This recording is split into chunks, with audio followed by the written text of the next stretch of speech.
Hello there, YouTubers, and welcome back to my sweet, sweet voice. The old Ankylo, still kicking. Oh, I think I still have to mess with the audio balance a little bit. Yeah, game does not have any built-in volume controls. This is actually quite a lot harder than normal, but we'll get there.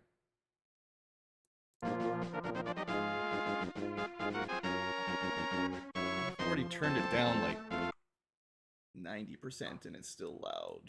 Loud. Let's put it at 4% of normal. Okay, that sounds like maybe I got it. The Fire Emblem videos, yes, I have some more ready. I just have to get them processed and uploaded on YouTube side of things. It is on my to-do list, certainly. I'll talk about it during the stream tonight while we play this game here, but I had some technical difficulties with my gamepad. That's one of the reasons I'm testing the stream out here, just to make sure that it works. It actually looks like it was a cable that failed. Not just one cable, like 4 cables. It's all these new-ish USB... Forget what letter C? Is it the one, the oval-shaped ones? Or something? I don't know. Not the old USBs. Not the one that have like a hard line and a half circle on one side, but the fully smooth, rounded opal. I guess not an opal, like almost an oval, but I don't know what the name of the shape is. Anyway, point is, I went through like 4 of them in a row trying to find one that would work. I thought it was my computer. Anyway, so my gamepad is working, I think, and we'll test it out with a game like this.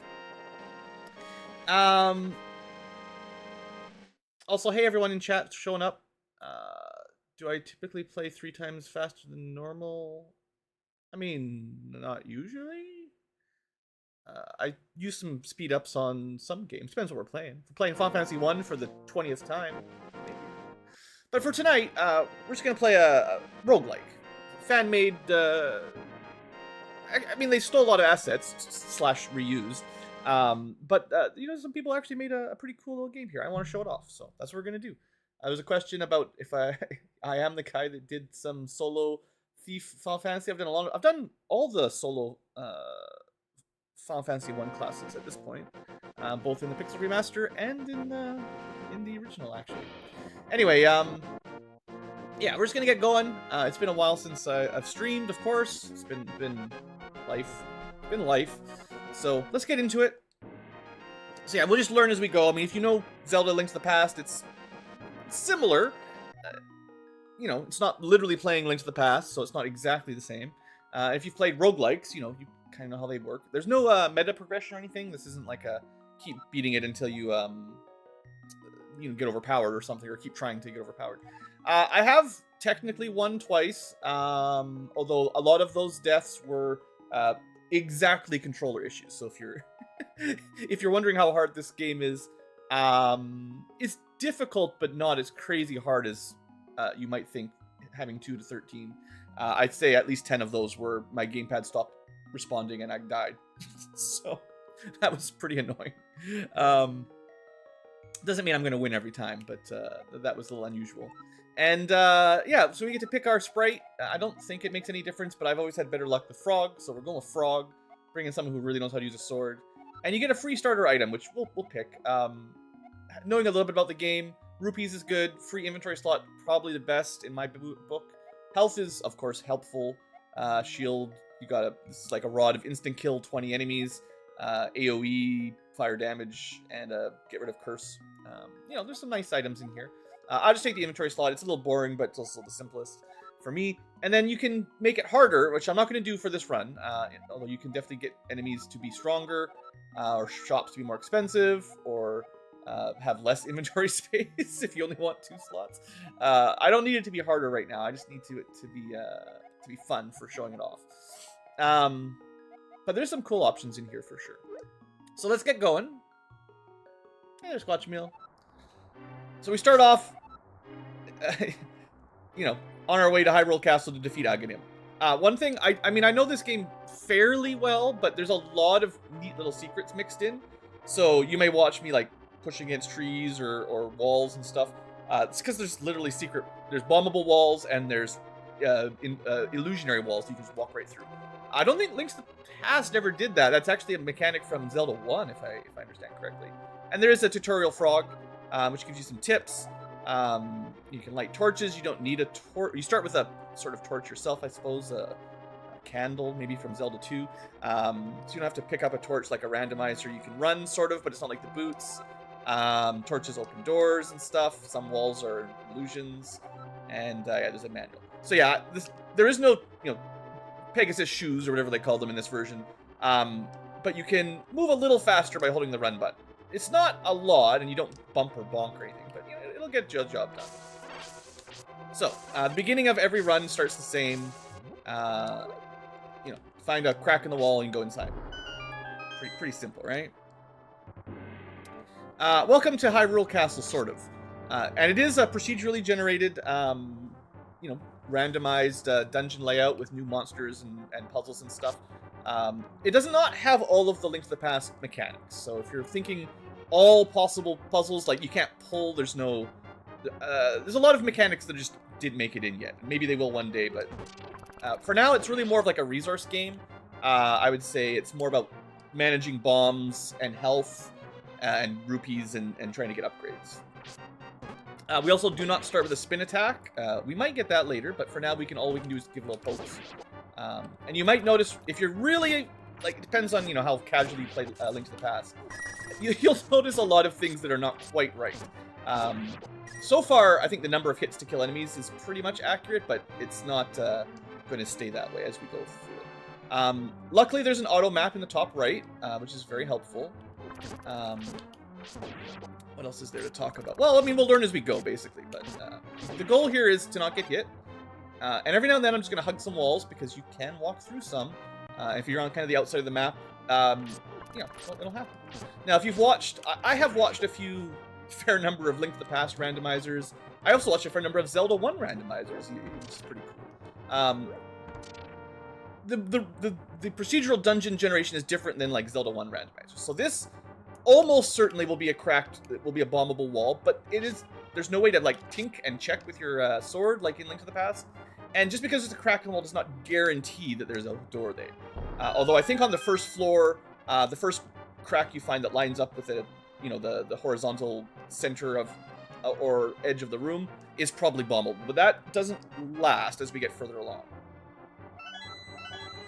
We got a couple items. We'll talk more about kinstones. Kinstones are from the other one on the Game Boy Advance, the hat one. I forget the name of it. And then these gems are another thing we can trade in for items later on. But bombs, arrows, the drill. Those two a little bit different. On the left side, you can see hearts, magic, equipped item. The number by the sword is how much damage we're doing, sort of. Although there's some funky math going on, so don't think we're doing exactly 1 damage, and then when we upgrade our sword, we'll do exactly 2 damage. And then shield is actually your total armor value, which is, again, different than in normal Zelda games. Link to the Past / Zelda. Can't smash pots. We can pick them up and throw them into each other.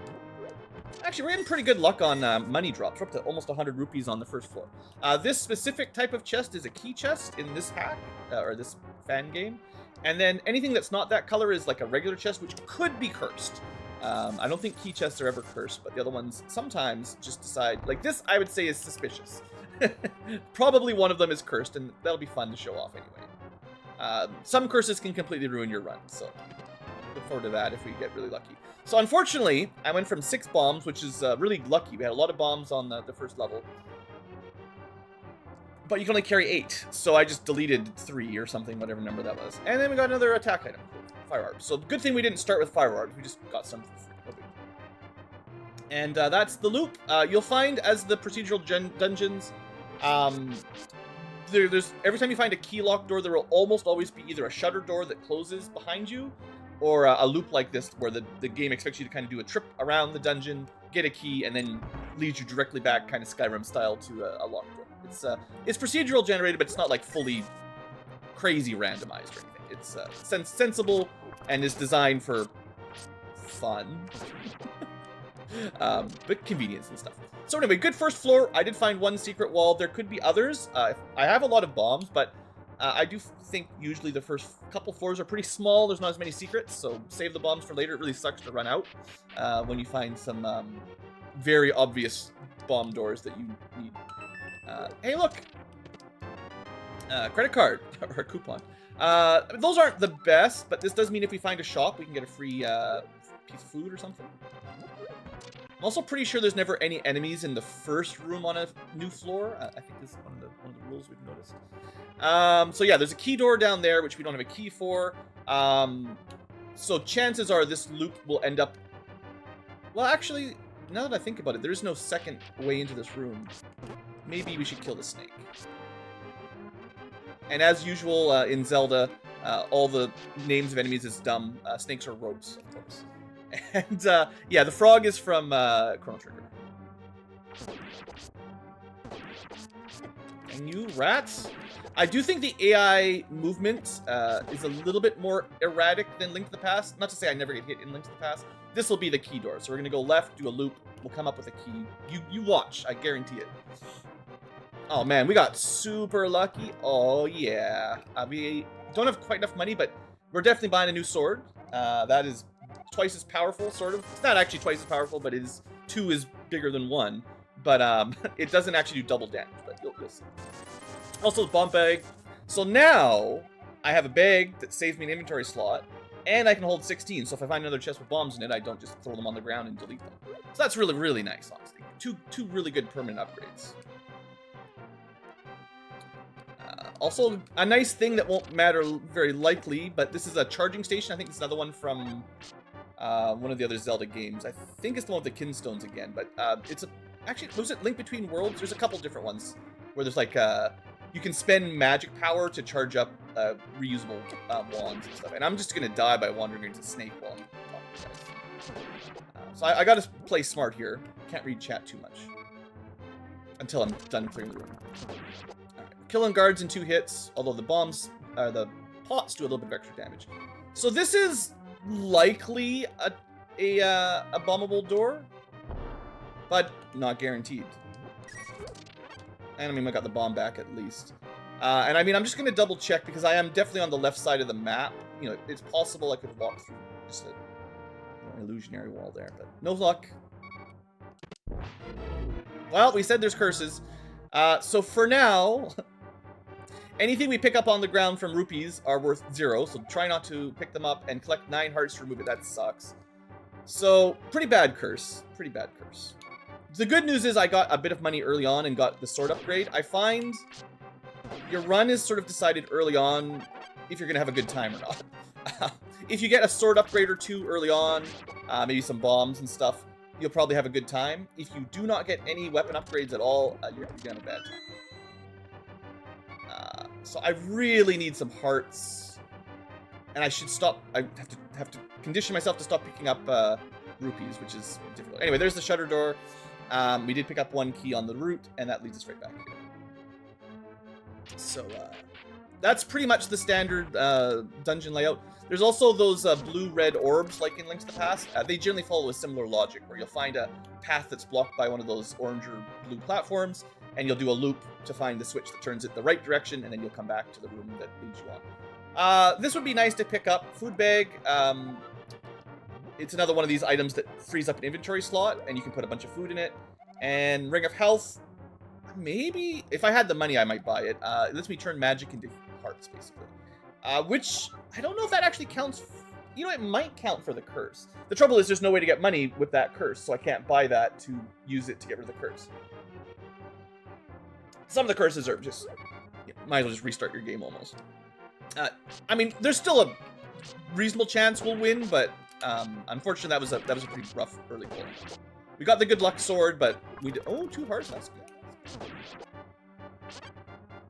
As our first food item, new can of Island Fizz. Also, thanks for joining the membership there, Doctor. So if we drink this, we get a 3-heart heal, basically. Nothing too crazy there, but I don't think that counts for the collect hearts quest. Also, our sword upgrade lets us just smash pots, which is nice. I do find, in my experience, which again, I'm not super experienced with this fan-made game, heart drops are pretty rare. Like, we got 2 in a row there from snakes, but like honestly, I generally don't see very many. Like, now there is a rod or wand of hearts that turns enemies into hearts when you kill them with it.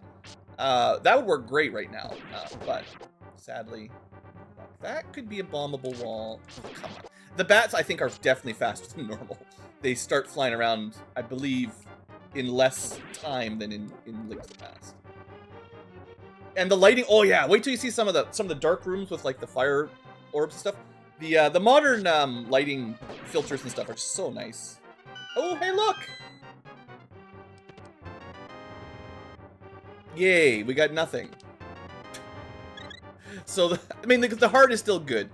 I don't think I've ever seen a secret bombable wall inside another secret room, but I will test it out, and no, it is not working. I don't think I've ever had one work. So, generally speaking, I'm not going to waste bombs on that, but we had a lot, so it's not too bad. And that's it for this floor.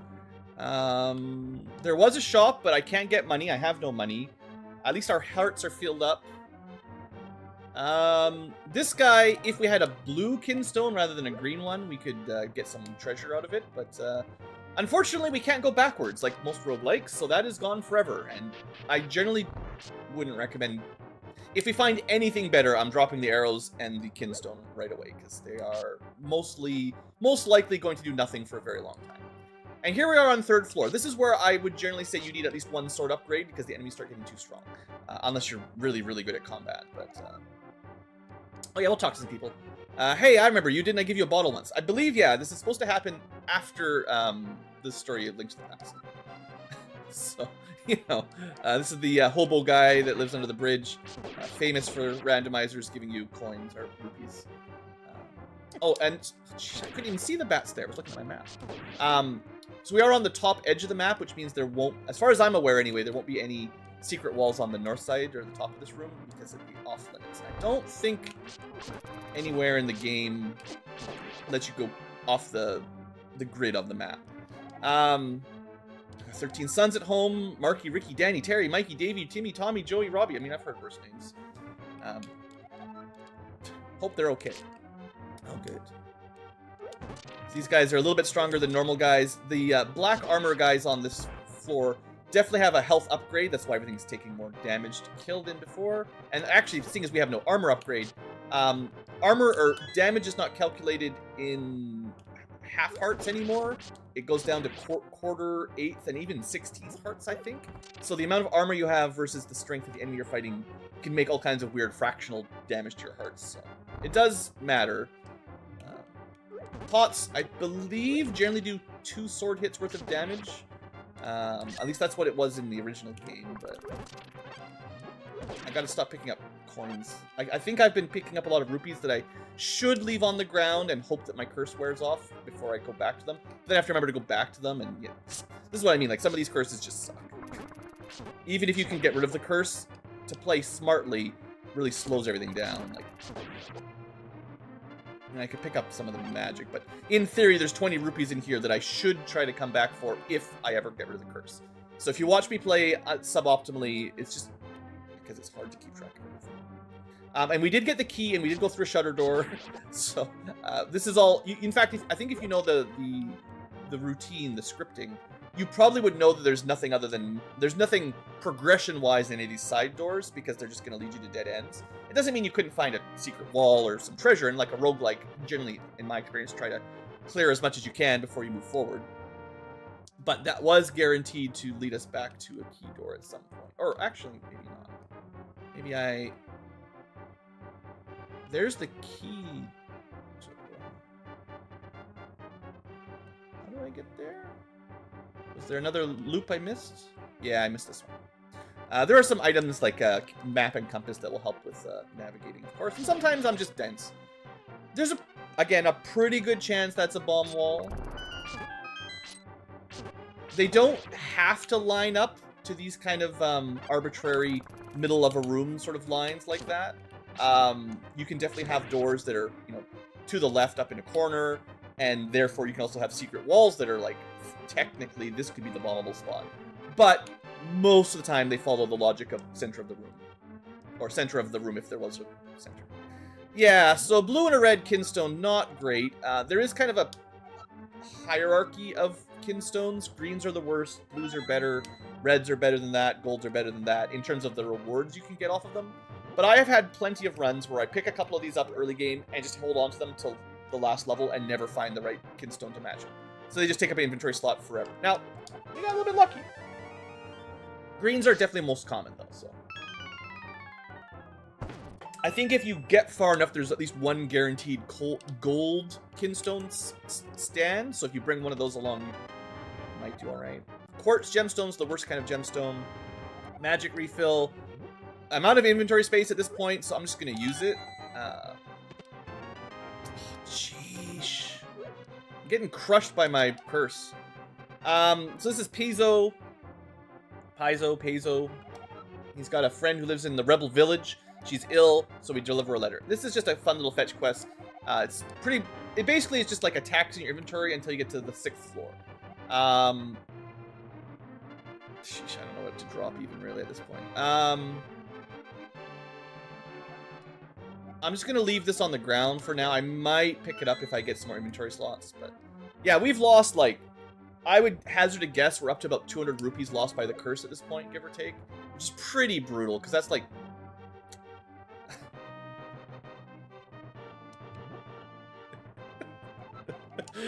I swear, these are not very common. Usually, I only find the stands when I never get the kinstones. And then if I find the kinstones, I never find the stands. So, you know, the classic streamer luck. Please, not rubies. I mean, rupees. I could leave it, but I actually don't think I'm going to break the curse on this floor. Like, I think every rupee on the first 3 floors, or the 2nd and 3rd floor, I think has basically been 0 income because... actually, that's kind of nice. Red health potions, they are full heals, and we got a lot of hearts. I mean, we're doing fine. If it wasn't for the curse, this would be an amazing run. The curse has turned it from an amazing run into a, we'll see kind of run. But I'm still holding out hope. At least we got the sword and some health upgrades. Eventually, we'll get the hearts. It's possible there's a secret along there, but unlikely. I don't like the dark rooms all that much. There is an upgrade to your lamp that you can get. Not that we could afford it. Also, don't need magic pots right now. Just wasting them, basically, if I pick them up. Ideally, you try to use all your magic. There are items that convert magic into money and hearts and stuff. So, you know, ideally, that's what you want to spend them on. But, you know, it is what it is. Yeah, I think you can turn them into bombs and keys. There's a lot of cool items. Here's your fortune. Catch on fire with enthusiasm. People will come from miles to watch you burn. But you only get one. That's the only fortune you get. Alright. Just gotta play smart here for a second. Ah, I hate it! I can get the heart at least. Why do I even try? So we are out, I think, over 200 rupees at this point. Assuming I don't break the curse right now. Yeah, we're out a ton. Like, I'd say most item upgrades are in the 100 to 150 range. So we're already out probably permanently 1 or 2 real upgrades, which is rough. The slurp cut. Yeah, we need some dual tech sword attacks here. That'd be awesome. Okay, 3 more hearts, and then maybe we can go back, but I don't think we're gonna get those hearts. In fact, the worst case scenario would be to get no hearts all the way into the next level 6 is the village, which is just a freebie map. If we still are cursed by the time we get to the village with 5 coins, the run is probably dead.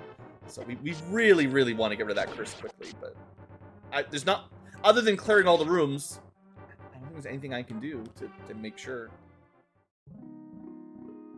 I'll do it, but I'm pretty sure this doesn't count. And it would be better to save it till you need it, but I think we're almost done the floor anyway. Yeah, that did not count. I think it'd be easier if healing counted rather than only gathering specifically hearts. Because like I said, we're going to clear 2 entire floors. It started with 8 hearts. We've gotten 5 hearts in 2 entire floors. That's, honestly, I think lucky. So, but there's another 15, 16 rupees probably gone forever. And this is going to be the end here. There's no way this dungeon's not going to go much longer. Well, that's fine. I don't mind wasting magic nearly as much as wasting, so I don't know, pushing 300 rupees. Some more, a different kind of caffeinated beverage. Let's see, what do we got this time? I can check it. So we got, I have to read all the inventory things. We got the Island Fizz, right? You can try to figure out which drinks all of these would be. This is Bug Chug, so it's very equivalent, but it's a different flavor. Dragon Quest 3 HD remake. It's pretty expensive to purchase. The luck on these Kinstone rooms.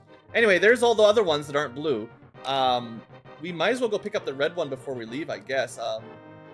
We have been crazy lucky with a lot of things. Just once I go into the boss room, we can't go back, and I'm still cursed. And I can go get the red Kinstone we dropped, and probably get 2 more chests, but one of them will be like, ooh, you get 100 rupees, aka 0. I also need to remember what room that was in. It's been a while. Seriously, they are pretty rare. Usually, I would say most floors, at best, have 1 Kinstone statue, or Kinstone, what do you want to call it, pedestal. And oftentimes 0 per floor. So the fact that there's all of them on this floor, basically, is honestly, like, it's baffling. I'm just burning through the luck. And it's because the game knows they can give me the rupees, they won't do anything. Was it in here? Somewhere around here, right? And I wouldn't mind taking this with me to the next floor anyway. I feel like I left a red one on the ground. Yeah, there we go. In terms of items, I mean, I'll probably have to come back and pick stuff up. The least important thing here is still probably the drink. Assuming you just don't get hit. You don't need health items. Just don't get hit, easy. So depending on what's in the chest, I might come back for the quartz. Kind of getting tired of backtracking a little bit, but we'll think about it. Also, hey there, Yayo. But yeah, as far as Dragon Quest 3 goes, I really like the looks of the remake. I do not like remakes that cost more than the original game did. Like, I know that the developers put some work in there to modernize it a bit, but the game was already written, you know. It's still less work than making a new game if you're just taking an old game and porting it over, adding some new graphics. You know, you got to pay the people that are working on it. I understand, but when they're selling them for $70, $80, which is literally more than it cost to buy the original game for a remake of a, what are we talking about? Dragon Quest 3 probably would have been late 80s, maybe early 90s. You know, that's a bit of a stretch for me. Doesn't mean it's not good, and if it's worth it for you to buy, then go for it. It's a bit of a tough sell. Alright, here we go. Anything but rupees. Okay, that is really lucky. That is worth like 150 gold. That stores pendants. We don't have any right now, but theoretically. And a ring of rupees. Honestly, 2 really good items. So we actually have a way. Oh, it doesn't work! It converts magic into rupees. But the curse doesn't even let me get rupees from a magic ring. It's so stupid. Boy, this is the trolliest run I've had yet, I think, honestly. Here's all this cool stuff. None of it works. Here, have all the kinstones. Get a bunch of really, really good early game drops. Well, okay, hold on. I actually need to win this fight. I don't have any healing. No, I do. I have one full heal. These don't work. I'll show this off at some point. There, you can use bombs, so I'll try to use some bombs. This fight sucks. Arrows don't work on these guys like they should, and see, the timing is something like now. I'm a little bit too slow. You can go with 3 bombs if you time it right. You can hit. You can basically kill everything in 3 bombs if you time it correctly. But we have no armor, so they're going to do a full heart of damage. So it's sort of, you could play patiently, but I'll just DPS race them and we should be okay. Yeah, more sword upgrades would be good. I mean, if it was like Link to the Past, the arrow should destroy them, but not today. But they always drop a heart, so you always get full healed. So you can be a little bit reckless as long as you know you'll win. It's not a patch. You'll notice pretty quickly that the mechanics are not identical to Link to the Past. This is definitely a fan game. I think it's made in Game Maker or something, one of the software suites. It's pretty... It looks very much like Link to the Past. They use the same assets. But movement speed, enemy AI, stuff like that is not as consistent. You know, those large hearts should count. Collect 9 hearts. We picked up 3, like, heart containers, but I'm pretty sure they didn't count towards our curse. You can just take a break here, save your game, basically. That's just a checkpoint. Well, not really a checkpoint, more of a take a break point. Well, we're off to Catacombs. Things definitely start getting more difficult here, and although we've had some good luck, the 0 rupees, and we left, I think we've left like easily 300 rupees behind at this point. At the least now we've got a way to get more rupees. We can effectively turn magic into rupees now, which, if we ever get rid of the curse, will be nice. I'm going to start with the corners. It's going to be like 3 hits. Yeah. If we don't get another sword upgrade, things are going to start taking 4 hits, and that's... 3 or 4 hits is where I start to think I'm too weak, you know? As long as I can kill things in a couple hits, I'm okay, but... Good. Actually, pot... Oh, we got it. We're free! Okay, let's just hope for no more really nasty curses, because that curse effectively, it didn't mean I died. It's like, curse is like, you know, you need some hearts, but that's no big deal. It's just set me behind by a ton of rupees. Magic cape. I don't think I want it, actually. I've got something else that uses magic. It makes you invisible. I never know what that means.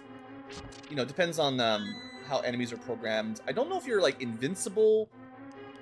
I honestly don't. Like, it's a good item, but I'm kind of running out of space anyway, and I'd rather spend my magic on rupees right now, because I think that's our biggest weakness. Oh yeah, red skeletons. Everyone loves these guys. Come on, you punk. Spike room. Skeletons that you can't normally attack that jump around and throw bones. Is this a... Yeah, I've been here. I was thinking it might be a shutter door.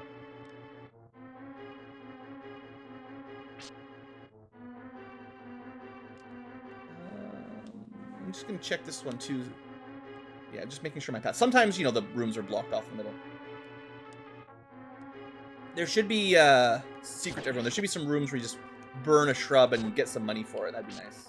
I could use that now. Don't think there's a candle. Not like a Zelda 1 candle anyway.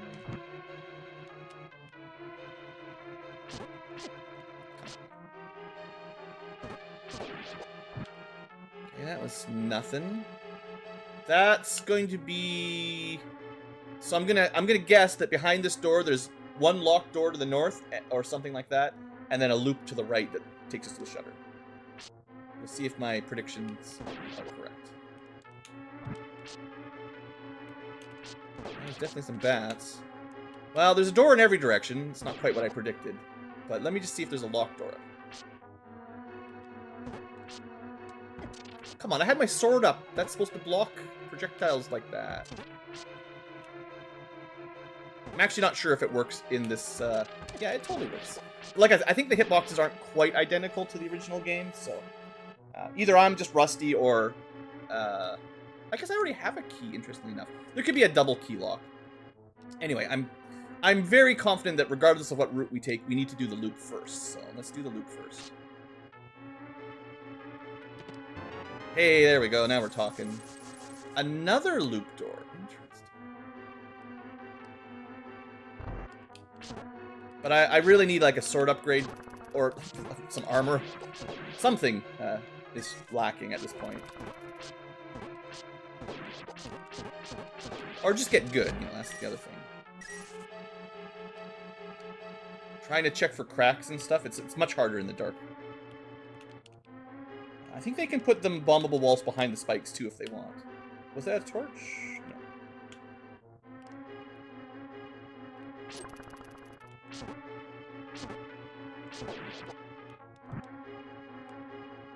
And I bet you a key or an orb in here.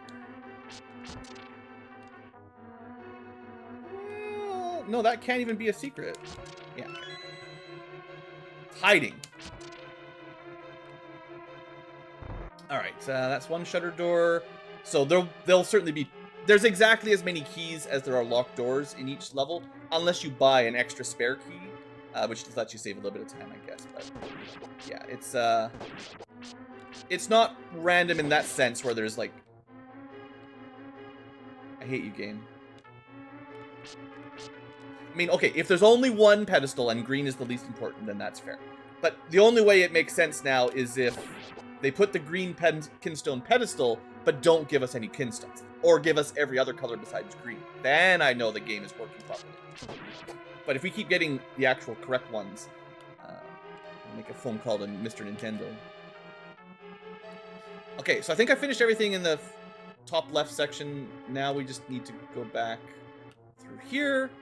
We already saw another shutter door, which certainly suggests that... here we go, okay. I was thinking either another key or one of these orbs. So I actually don't think I've seen what blocks us yet. But these switch the red-blue blockers. And I think all they do... It's a bit simpler than in Link to the Past puzzle, or maps, dungeon design. Like Tower of Hera classically had a lot of them, and so did like Ice Palace and stuff like that. We need to find a way up there. That's okay.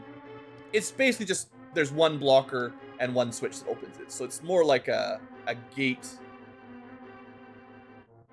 So there's the key door. We definitely need to get to the north side.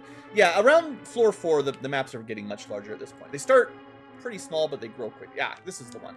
So this, I can't remember if I checked up here, but this would have been blocked the first time. But we hit the orb, we got the keys, so we should be able to progress to the end now. Just watch for treasure, because I could use some money. Or a green kinstone. Oh, come on. Well, I'm one hit from death, so I... That was just my bad. My B. Okay. Let's make sure that my lucky/unlucky run isn't thrown away by me playing foolishly. I don't think there's any push blocks. I haven't tried them all, but I've never successfully had one push. So, I mean, if there are, they're hiding.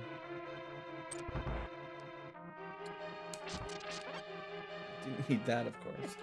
Now I need that. So I don't have a green kinstone. Well, I want both of those. So I will get both. Long sword. Now we can spin attack. And we do more damage. So you can see your stuff over here. Bigger sword and the best kind of tunic. I mean, it's a lie. There's better ones in this. It looks nice. We'll just give it that. Okay, well that was a very good shop, and we had a way to get enough money for it, so I haven't missed out anything super important. So we can do the proper spin now. That's a somewhat suspicious one, but I'm pretty sure there's a loop. I don't want to bomb it yet because we might just have might just be a normal room. And I don't think there's any bomb connectors. Bomb walls only take you to dead-end secret rooms, I think. It's not like you can save some time or anything by opening up alternate paths. I don't think I've ever seen that happen. Everything I said is a lie. There's hearts everywhere when you don't need them, and kingstones are just all over the place.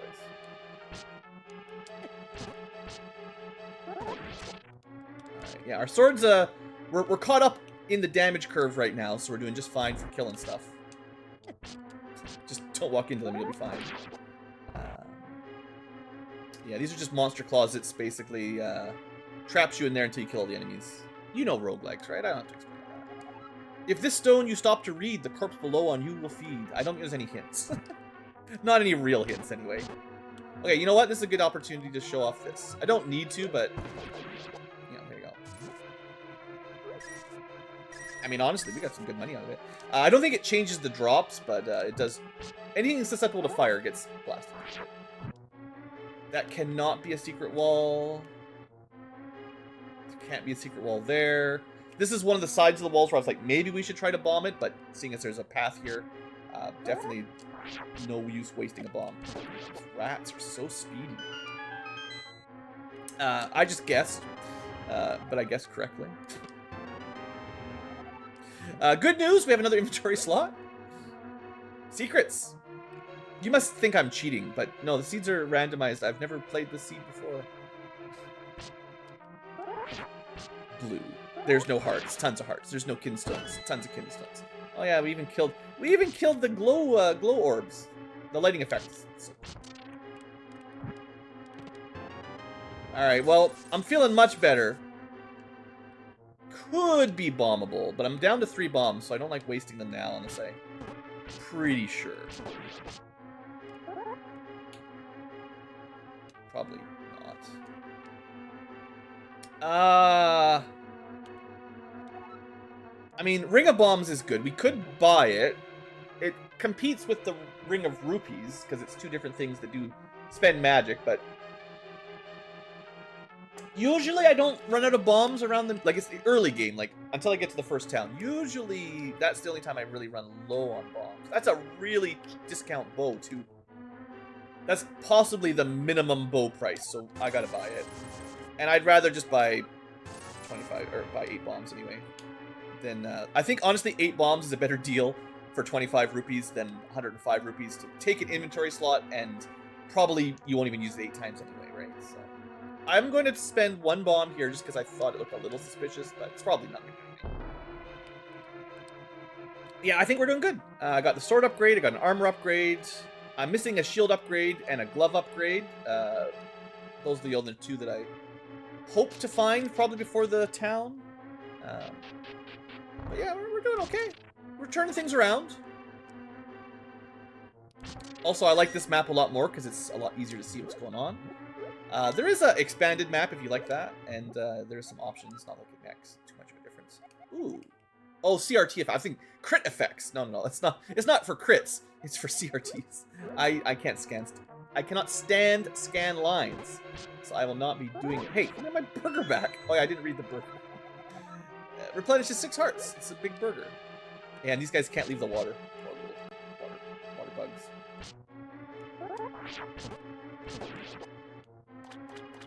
Alright.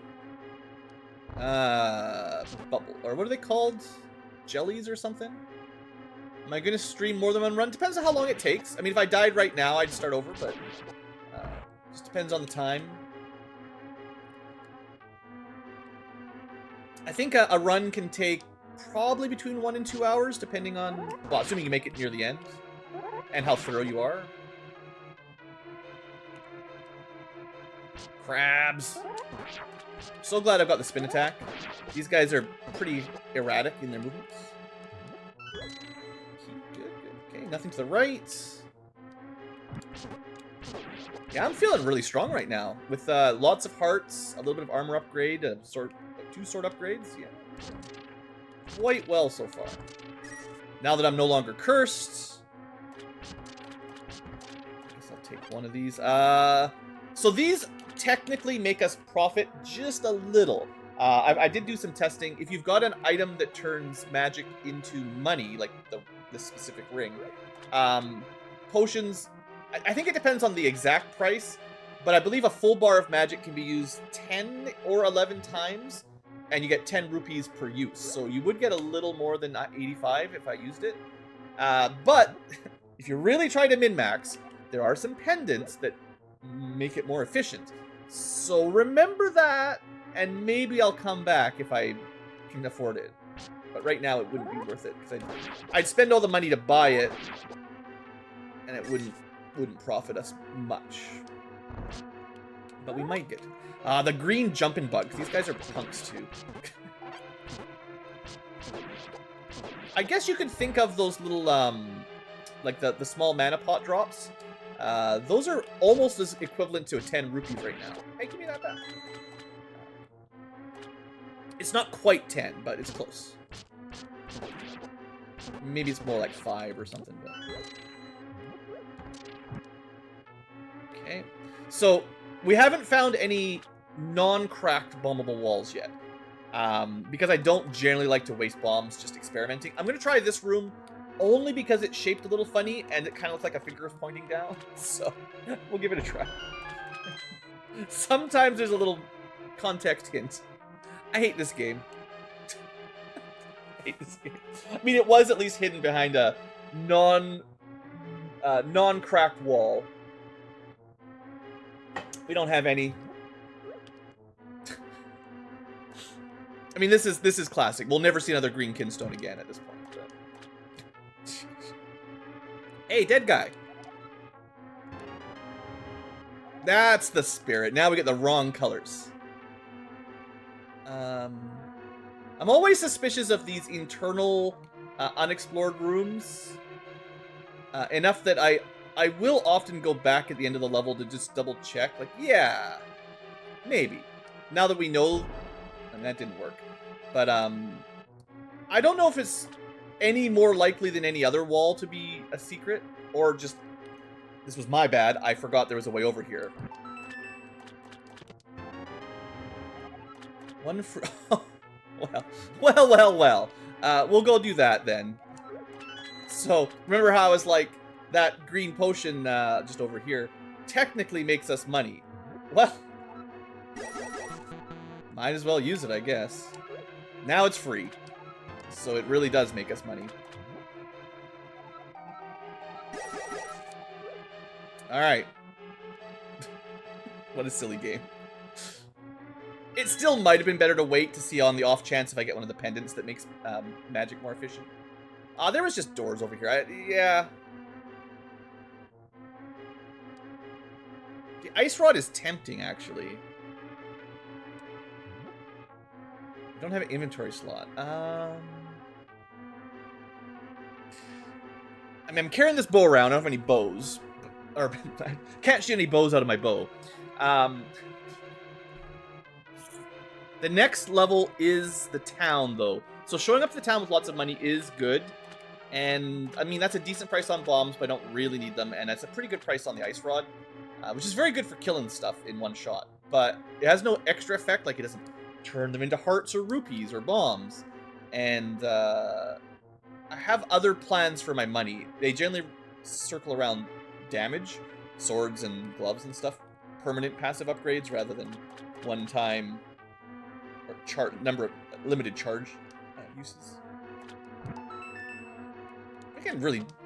Wow. I was gonna say, the game's being very generous with these chest rooms. 10 rupees, a bit of a troll. Glad I didn't spend my money. Glove for sure. That gave me the first glove. The gloves are a bit weird. They kind of alternate. The first one is just defense, but I believe the second one does give you a damage bonus. So definitely good. And then, yeah. I mean, I said I would need to save some money for town, but it was to buy stuff like this. So might as well buy them, I guess. So the shield also give me a defense upgrade, and it will block at least small projectiles. So like Octorok shooting little rocks at you and stuff. I don't have space for the blue kinstone.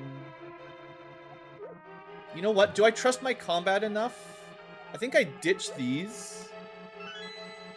It's now, I mean, the chance of actually finding one of those pedestals for the blue kinstones are tiny, but I showed off the fire bombs once.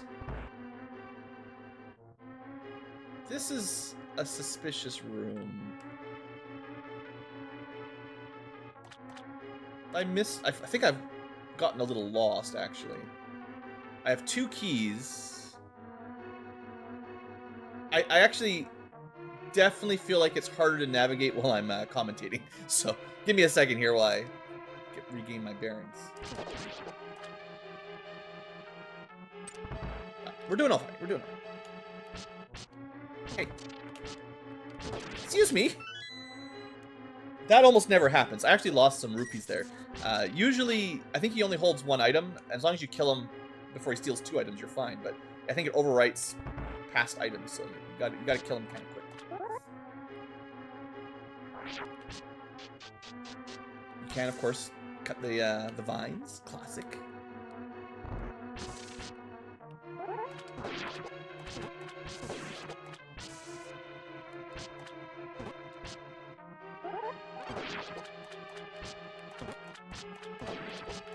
There's a lot of crabs down here. This would be a good spot for one of those these. I was gonna say the firebomb would work really well here, but we're actually playing Mario, so it's fine. Now, to be fair, this is maybe not normal for a Zelda game, but it's not that different than the Super Triforce or whatever it was called in Link's Awakening. I forget what it's called, but you get a piece of power, I think they call it, something like that. Hey there, Enwa. Well, thanks for stopping by. I've been trying to do some YouTube videos again. It's been hard keeping my motivations going, staying on top of it. It's fun hobby, but it does take a bit of energy. All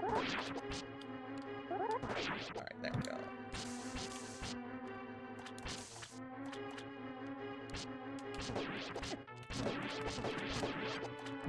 All right, show me your moves, Blue.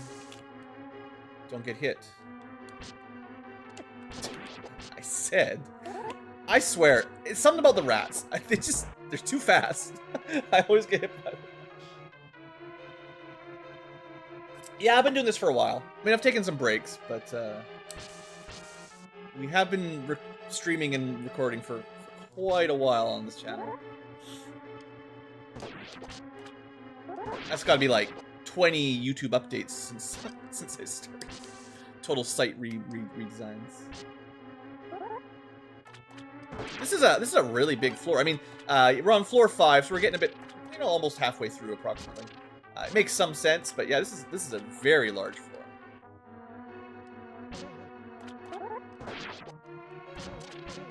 Right, those things only attack when you make a regular swing. Same as before. Another charging station. If I had bought the ice rod, I could spend magic to recharge it on those kinds of pedestals. That is the way out. Alright, so I have a fair number of spare bombs. There's still some rooms to explore, but I'll check this one. I'm actually not sure if the final room on a floor that has like the stairs or the boss room in it. I don't know if I've ever seen one that has a bombable wall in that room. Doesn't mean they don't exist. It could be programmed that way. Another Might and Magic 6 video. Yeah, that's probably not super likely. I would like to get that pot, please. Get out of the way. That's a bit suspicious, too. That's probably it for this floor, unless I want to go back. I can't remember if I left anything on the ground anymore. I do have that blue kinstone with me. I've got some food. We should be okay. There definitely could be some secrets I missed, but I feel like I've been pretty thorough. Thorough enough for my taste. Like all roguelikes, don't get hit is the key to success, and then secondarily it's being thorough and getting all the treasure and loot you can and not going forward too quickly. Minish Cap, that's the name of the Zelda one. Yeah, Minish Cap is where we got the kinstones and the charged things from. Okay, we got a little breather here. I guess technically you could still die in the first town, the Rebel Village, but it's pretty unlikely.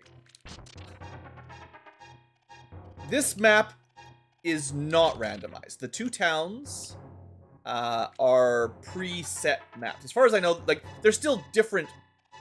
The shops will have different items. The pots, the grass, the treasure chests, they will potentially all have different rewards every time you play, but the map layout, I believe, is exactly the same every time. Or if there is a change, it's so minor I've never noticed it.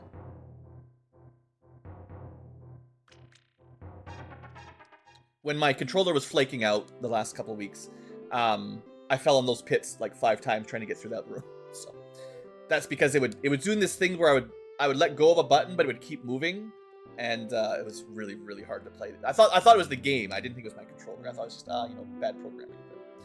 But, anyway, welcome to Rebel Village. No shenanigans or you get sent to the Sarlacc pit. Yeah, there's a lot of fun references here. I'm gonna spoil probably all the secrets, but there's a lot of hidden stuff, like rubies behind some of these. I don't know if they're randomized, but there's obviously some rubies there. There's a chest over here. It's really cool. I'm spoiling it because I think the first time playing the town is really, really cool. The guy that programmed this, I think this was a really fun one. You like the tier list for FF6? That's cool. Yeah, people like those tier lists. That's a thing people get really excited about. So I'll talk to everybody and go to do all the stuff. But first I want to, if you're trying to play optimally, there's a couple things you need to check before you get going. This is the magic item shop, and I'm specifically looking for a pendant that is green, or... well, they're not here anyway. This is a pendant. This is not the one I want. This is a revival pendant, which is, it's okay, I guess. But I have a pendant bag that can hold 3 basically for free. Hey there, Bradley. There's 2 that I would have bought. One is a wealth pendant that gives you 20% more wealth, 20% more rupees whenever you pick up rupees, or use a magic item that gives you rupees. So this gives me 10. If I had the 20% pendant, it would give me 12. And then there's also a pendant of magic, which reduces the cost of magic items by 20%. And if you can get both of those with a ring of rupees, I believe from a full charge of magic, you can cast it 12 times, and you get 12 rupees each, so that's 144. Which you would want to do at the very beginning before you pick up all the money. Because the wealth pendant would give you 20% from all the other chests, every magic potion, and like there's probably a few in here. And I'll still do that at the end of the village. I'll buy the green potions and spend it on rupees, basically. Because it is going to be a small positive, or net positive. But the fact that there's no wealth potion, or wealth pendant, means I might as well just go get the money right away. There's probably no chance I'm going to get on a random drop. And there's a lot of secret money, rupees just laying around. But it would be, optimally, it'd be better to have the 20% value before you do all this. So the first thing to do, we've got a little fetch quest sort of thing here. Call it. We'll get this out of the way. Peso asked us to deliver a letter. I don't feel very good. I wonder how Peso's doing. Haven't seen him in 8 years. He's been in jail during the rebellion. Thanks for the letter. Here's all my money. It's random number of money, but usually pretty good. My dearest Doris, I lay here in my cold cell thinking about you. Jail is lonely at night, and my heart aches living without you. Sleeping alone between these cold walls, I cry. I have thought about us under censored moonbeams. I sense you're not feeling well. My heart aches, thinking you're in pain. I wish I could take it away from you, carry your burden. I will always be with you in our dreams, riding the clouds, holding hands. Censored. Through the distance we may be apart. You are blah blah blah. Thank you. Thanks, that's just what she needed to hear. She'll be getting better right away.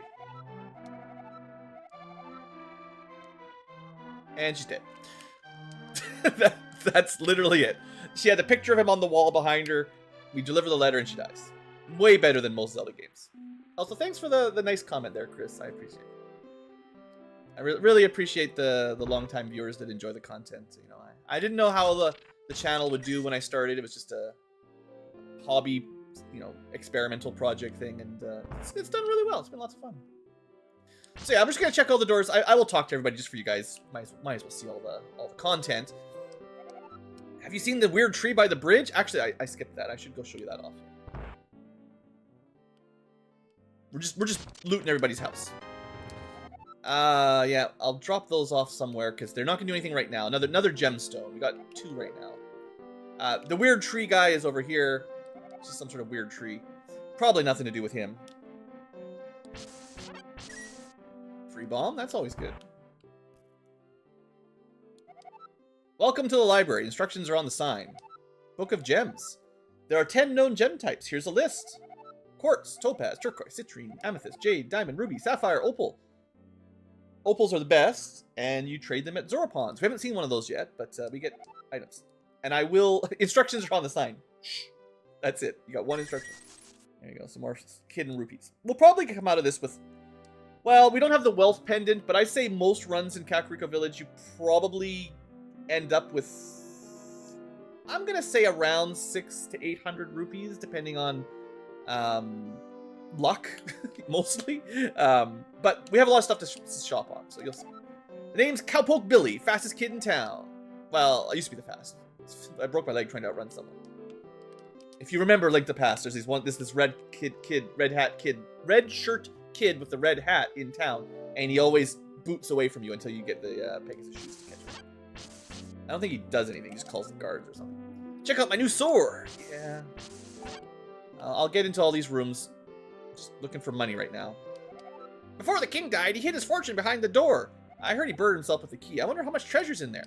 That's really silly. If you bury yourself with the key, then couldn't someone just dig you up? Get the key? Wow, we're getting lots of bombs. Another little secret space over here. More bombs! Kind of almost regret buying those bombs for 20 rupees earlier, but... Chickens? Another good payday. So any of these chests, I think, can be as little as 1 rupee or nothing, basically. They just give you nothing. But they can also give you items, too. So you could get, like, a sword upgrade or something from these chests. Although I think rupees are probably the most common. And this is always here. I'm just going to drop this so I can pick it up.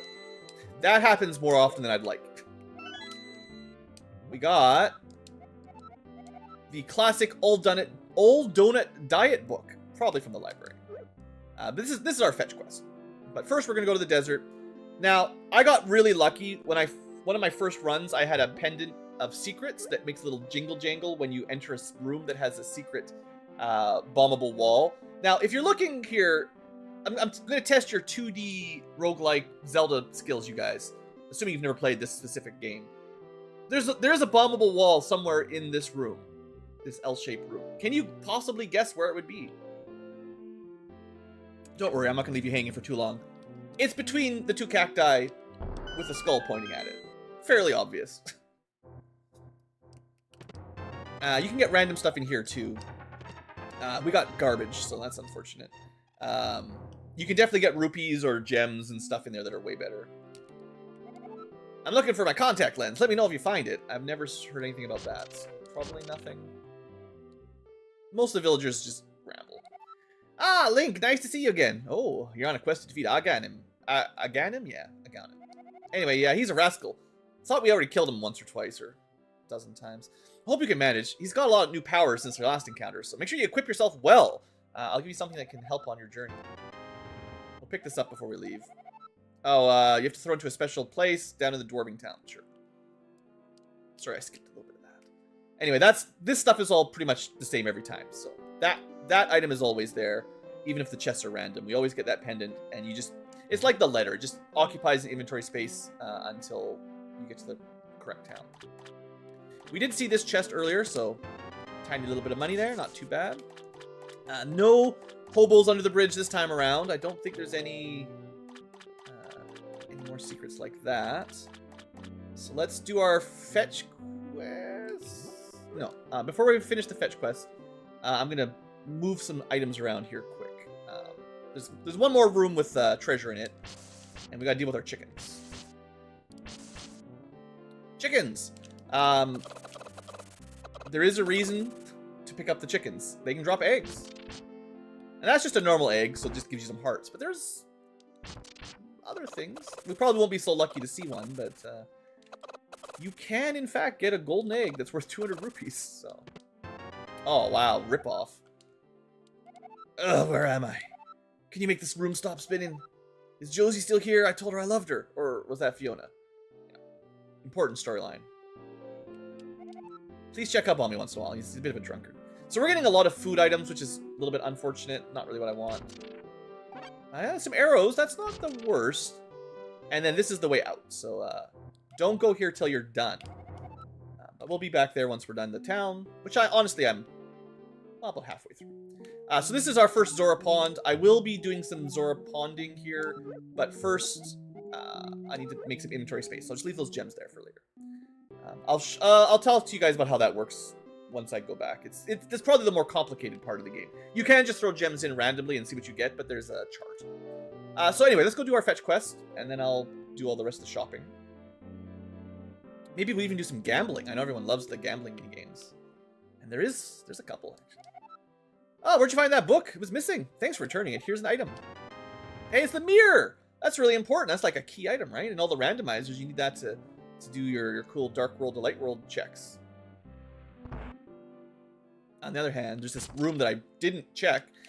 Oh, my mirror. I think I should have talked to her first, because, again, she had somewhat different dialogue, but she would have said, I lost my mirror.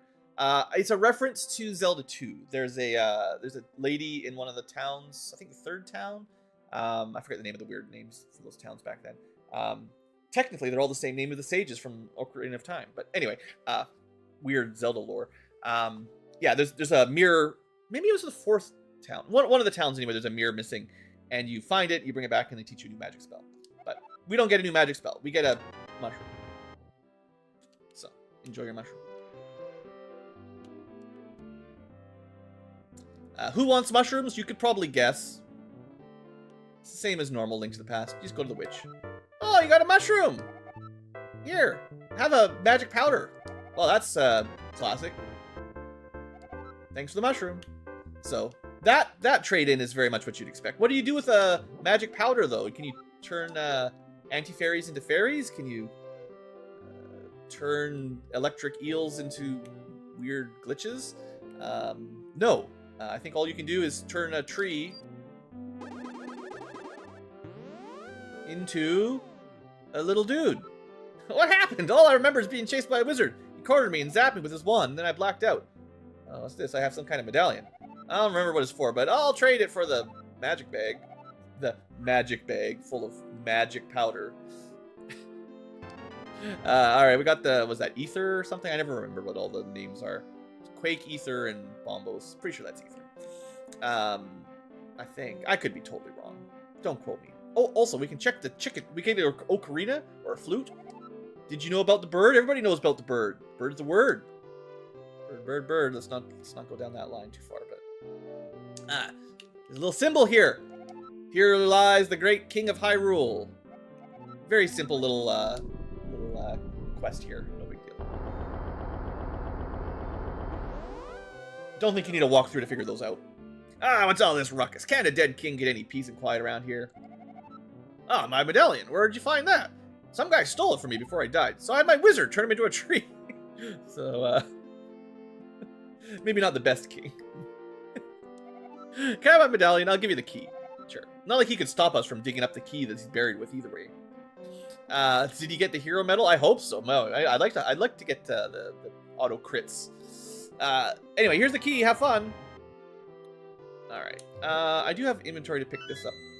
Actually, while I'm here, this is the closest I'm going to be to this corner again. I don't want to have to backtrack super far, so I'm going to take the future trade-in item. And I'm just double checking because I know there's a couple things down here that I might want. If I can get a food bag, I'll pick up the drink. The ice orbs are not that great. Yeah, the convenient thing here is the fetch quest doesn't take very long. Like, if you don't read all the dialogue, it takes like a minute. Like, it's the same thing every time, and you get the key and you come in here. So it's all pretty streamlined. And we'll probably get a few hundred rupees out of it. We'll see. Again, there's quite the range in potential value, but looks like we're over 800, which was kind of my target. I think if I had the wealth pendant, we would have cracked 1,000 rupees pretty easily. But still, 850 is great. That's a good solid amount of money. How much money was in there? I didn't count, but maybe 300 or so. Okay, and that's pretty much it for questing. There's a couple more buildings to check out, and then there's the gem pond. But we need to figure out how we're spending our money. So There's actually nothing in here I think is very good. Bomb Ring, I don't really care about. Pendant of Revivals, this is like the worst of the pendants in my opinion. We actually had a cape already that I didn't even bother to carry around. We saw a Rod of Ice for sale before. Ring of Arrows is not very good either. Rod of Fire, like we got 2 rods that are really good at killing things, but I don't know. Ring of Health could be good, and then some more ice orbs. So Merv, you kind of suck, buddy. Your selection is one of the worst I've seen. But hopefully the weapon shop's a little better. It's looking pretty good. Welcome to Hank's Weapon Shop. So, sword, for sure. Glove, for sure. Armor and shield, pretty much for sure. That puts us at what? Let's just add this up for fun. 220. 390. 505. So that leaves me about... Those are the must-buys. The better bow is better, but not that valuable. That's very expensive. The quiver might be nice. That opens up an inventory slot. So that would put me from 505 to 635. That puts me about 200 left. I could technically buy the hookshot at that point, which is pretty handy, but I'd say the quiver and the hookshot are less valuable. And there's still another shop to check. We 100% want the item upgrades. There is no way I do not buy the inventory slots. The chests just have random items. They could be garbage. This thing, I don't think it is way too expensive. All the Moon Pearl does is saves you a little bit of time. You will never need the Moon Pearl. It will never help you other than save you finding a switch to open a path. So it can save you some time in the last couple levels. And I guess if you're really struggling to kill the enemies, that might help. But that is way too expensive. And it's the same thing with the big key, actually, the Master Key. There's always enough keys to open the doors, and there's always a loop that will take you to it. So all this does is save you a couple loops of the dungeon, and unless you've got a free mapping item, you don't know which way to go anyway. You'll probably just hit the switch and the keys, find all the keys and switches anyway. And I actually think they're like twice as expensive. I wouldn't even buy them for 150. 360 is crazy. I don't know if I'd ever buy that. So yeah, that kind of sucks. The heart, maybe. The light upgrade, maybe. More likely I want to buy this, and it's very expensive, unfortunately. But that opens up a slot to put kinstones and gems in, which is really nice. But I am going to be running pretty low on cash at that point. There is a couple more shops. Food. They do have a food bag. Again, I wouldn't mind picking that up. It clears up the inventory. Goes up above this slot, and it holds like 3 different stacks of food. Just like... Oh, and I've got 1 free health item. That, if I equip... It doesn't apply to the bag. Ah, that would have been too good. But if I want to use that, I probably want the food bag first, so I have somewhere to put all that stuff. I don't think the free health item works on red potions. Well, blue potion does heal you, but... Oh, snap! That's the best deal then, for sure. Oh, yeah, we'll do that right away. Yeah. Okay, that's great. Because what this means is, like, yes, I could hold on to it and heal my life up, but what it actually did is just made me another 100 and some rupees. So, I got that for free, and I definitely need the money, so... We got 8 uses, that's 80 rupees. Not the best, but better than nothing. And I can... Was it really only 8? I thought these... Well, I guess it depends on what they're selling them for. Maybe if they sell them for 70, you make a slight profit, but maybe 90 is too expensive. That might be like the maximum. There's a sort of a range on shop items. But that still worked out. Oh, what do I spend? Well, let's start with the obvious purchases. I definitely want the Dragon Sword. Shock resistance. So now the little green dilly looking guys, whatever the eels guys are supposed to be called, you can just kill them, which is nice. And more damage is always nice. The glove, I believe, is +1 attack as well. We already had the defense, but now we've got the attack. So we're doing way better for damage. I think I want the tunic. Now, I'll have to think about it. The shield is good, but there's a lot of things I'd like to buy right now. And I only got the 460, so...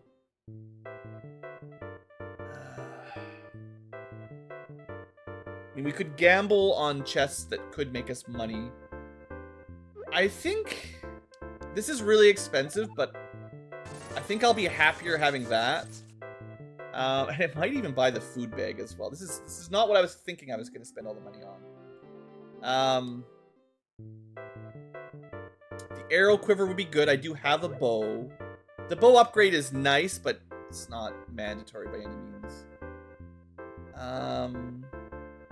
It might be... Where are we at? 256, 120. That leaves me with 136. Is that enough for the food bag and... No, that's really expensive. I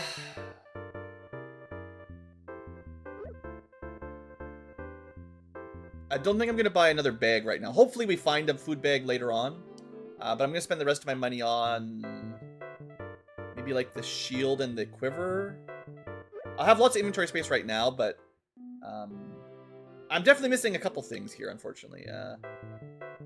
It'd be nice to have the heart and the lamp.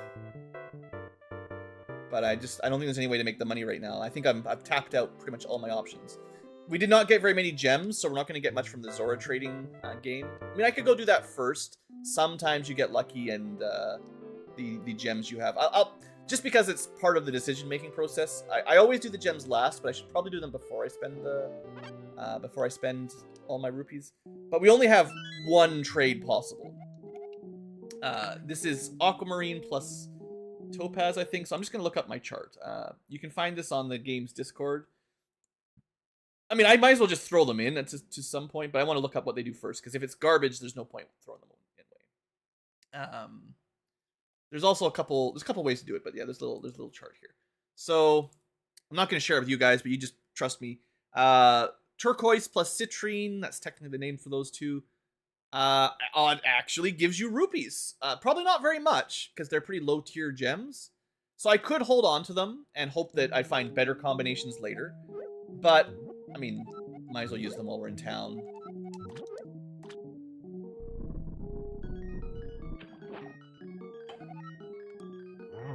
Oh man, that was definitely not worth it. 30 rupees. That's trash. Sorry, just moving windows around so I can see chat. Okay, 30 rupees for 2 gems, pretty garbage. I don't think there's any way to sell items either. If there is, let me know, because I would sell a lot of things if I had the option. Okay, well, I don't think that changes any of my decision-making, because the income was pretty poor. I don't think... I can't afford the quiver and the better bow. And I think the quiver's probably worth it. Maybe. It just frees... It's one inventory slot. And then I could technically buy a shield, which is definitely good. Like, don't get me wrong, that's a good upgrade. I was definitely wanting to buy that. So all we're missing is hook shot, which is not very important. Which is good. It's very helpful, but it just stuns an enemy, and then you... it freezes them for one hit. You hit them with a hook shot, then you hit them with a sword. And it doesn't work on everything. And it does retrieve items, of course, but you don't have any, like, tricks to, like... I don't think there's any way to pull yourself across pits with it. It's not like a progression item of any sort. So it's just for combat. Obviously the heart and the lamp would be nice, and maybe we'll get lucky.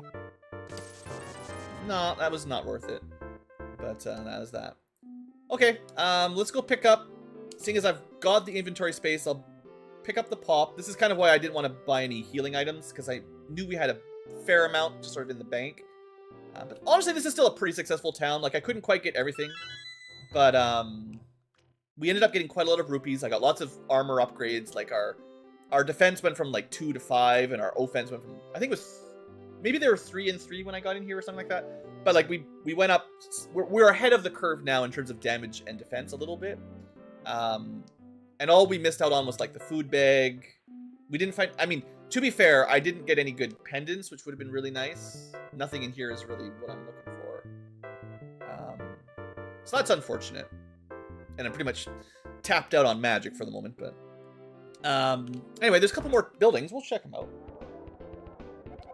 Beware of Lama-Lama's lair. Many who travel there never return. Is that the princess? I thought... Didn't we have to rescue her? This creep's been bothering me. Can you ask him to leave me alone? I'm trying to pick up this chick. I think it's going well. What do you think of my pickup line? You must be made of cheese, because you're looking Gouda. That's such a stuff. Hey, you got some Binaka? Binacha? I don't know what that is. He has BO and his breath smells like a septic tank. The dialogue's fun. Good job, developer. They say there's snake creatures as large as... Well, they're big. If you travel down there, make sure you equip yourself first. Honestly, the bow will be quite good against Llama Llama. Drinking after work is fine, but if you really want to enjoy working, then drink before... Wait. If life gives you lemons, add vodka. I mean, I guess we were at the bar. I drink alcohol to drown my problems. Unfortunately, my problems are damn good swords. Alright, this is great. Also, hey, princess. Link! How nice. Actually, I'm frog right now today. I'm going amphibian. How nice to bump into you. This is my boyfriend, Brad. Who's this? Brad. Who's this clown? Oh, he's just a friend. What? I'm just a friend? I told you, Link. I moved on. I'm with Brad now. You hear that, clown? She's with me. You buzz off. So, babe, where was I? Oh, yeah. I was telling you about my pecs. Maybe it's best you leave, Link. Yeah, it's good seeing you. Hey, Brad. He's the cool Link. He's got sunglasses, a blue hat, probably like a leather jacket. What'll it be, stranger? Hey, aren't you a bit young? A bit slimy? Gaming lounge. Make sure you're 18 to gamble. I'm down 1,300 rupees, but if I keep playing, I'm bound to win them back. Yeah, I mean, gambling, of course. No. One more. One more. Alright, we lost it all. There is also video poker. I don't have time to go through all these, but I don't have any money anyway. Video poker. That's a pretty bad hand. We've got ace. That's it. There's no straights, there's no flushes, nothing available at all. I meant to hold on to one, but wait. We almost got a straight. That's crazy. Anyway, I pressed the wrong button. I should have held on to one, but it's fine. Actually, didn't we have a jack or higher? Shouldn't we have gotten 1 rupee out of that? I don't know. I don't know how that game works. I don't play video poker. But we also have a cool arcade. Have you seen the new Pitfall game? Graphics are so realistic. I guess there was Super Pitfall back on the Super Nintendo. Hyrule Arcade will not be responsible if you become possessed while playing Polybius. And we're also not responsible if you slip on pizza grease. No loitering. I'm loitering. No hogging. Rupee stuck in the machine or... Oh, yeah. Okay. There's a lot of people here, but they don't really want to talk much. Because they're addicted to video games. Isn't that terrible? Yeah, I don't have any money, but you could play Pitfall, I guess. I can't wait to play the game. It's called Polybius. I hear it's addictive. The kid's been hogging the machine for hours. Oh, I could just kill him. I don't have any rupees, but there's a claw mini game as well. Just like Link's Awakening. And you can buy some popcorn, of course. Gotta get sugar. There's also Zerber. I haven't actually played any of these games. I always skip the arcade because I spend all my money on swords, not gaming. Anyway, I think that's it for Hyrule Village. Hopefully you guys are happy. I got a fair bit done at least. We got 29 arrows, we got 13 bombs, I got a good sword, good armor. I'm pretty happy. You could always get more. Very unlikely you ever clear the town out of everything, but I think we're doing okay. Lamalana's Lair. Beware of weird puzzles and traps. Of course they hit you in the doorway. That's just not fair. I'm supposed to be able to hide and you're not supposed to be able to hit me. So yeah, now that we're on floor 7, definitely dungeon complication level kind of getting up there. So thanks to the dragon sword, we can just kill those guys. But if we didn't have the dragon sword, we would have just got hit. I'm weak. Can you give me 3/4 of your health? I'll give you all of my rupees. I mean, I would lose a lot if I have a burger. I say, I will only take this guy up on his deal if we find a shop with something I want to buy. Otherwise, it's probably not worth it to lose all our health. Also start looking for secrets again. Jazz Hands comes to make a visit.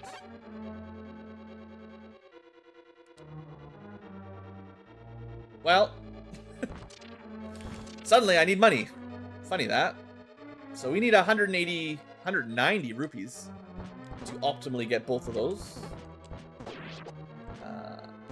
Our shield is good enough to block these kinds of rocks, if I keep it in the right direction. Ooh, that's money.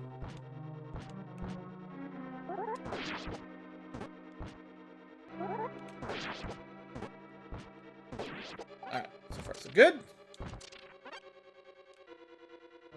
I guess if I find some healing items as well, I'll go back and make the trade for the weirdo guy.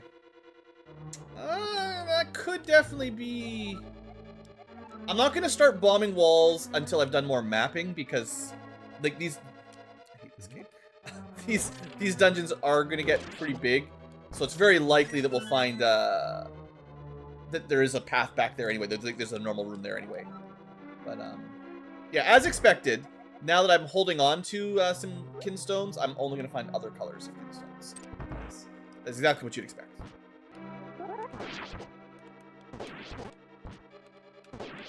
At least our damage is really good. We're killing enemies pretty quickly, which... Honestly, the rooms start getting very crowded, so gotta kill. Crab's gonna get me. Maybe save the hearts? If I don't get hit, I can save the hearts for my rupee trade. How am I supposed to get that? Can we sneak? Nope. Whatever, it's probably not worth it. There is a pendant that makes you immune to floor damage like that. Not like I'm gonna get it. Okay, if I hold this up... Yeah. Come on, stupid chumpers. I was being so clever there. I thought I had it. Alright, we're back to this guy. So that's one full circuit. You know what? I don't know how much we'll get, but it might be enough to buy the... one of the upgrades. 50's close. Because if they sold a heart, we could just heal up off of that. But I know there's at least 2 hearts on the ground.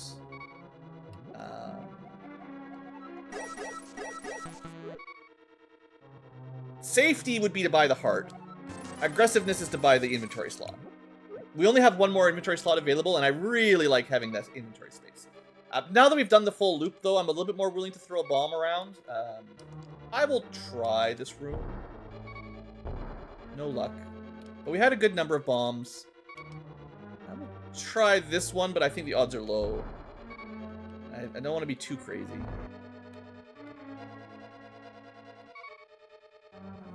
Maybe one more. I don't know. I don't think this is very likely. Wow. Well, we know what these get you. Nothing. It's the same exact gems we got last time. That's unfortunate. Well, I'm not going to bomb any more blind walls for a minute then, because that's probably going to cover it. Very suspicious. I don't think you can break pots with arrows, though, so unless I want to take damage, and I do not. So, if we go back, there is still a heart to buy if I get a bit more money, and that will certainly heal us anyway if we can find another 70 rupees. These things, I swear, fire way faster than they used to. I get hit by those all the time in this game, in this version. In Link to the Past, they don't attack that much, so not so bad. These guys are kind of annoying too. You can't hit them when they're jumping. I'm pretty sure the hitboxes are a little bit different.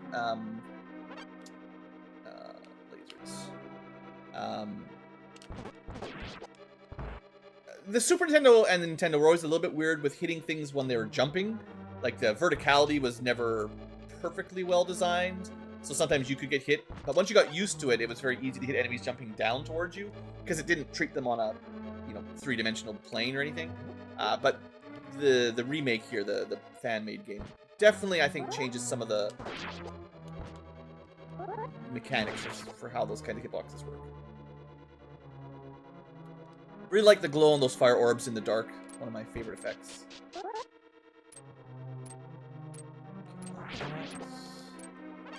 Heart! Seems like we're actually getting pretty good heart drops. Maybe I was just making it up when I said there's I don't think that'll be a bomb door either, but you never know. Hardly ever getting hearts, and then suddenly I'm getting hearts all the time. Classic. Maybe it's just like the desire sensor. If the game knows you really want them, then the drop rates go down. Oh. Fairy orb, yay. That's not all that valuable. It is healing, but I actually can't remember. I don't think fairies are full heals. I think they're like 5 hearts or something, so, you know, it's about as good as a burger.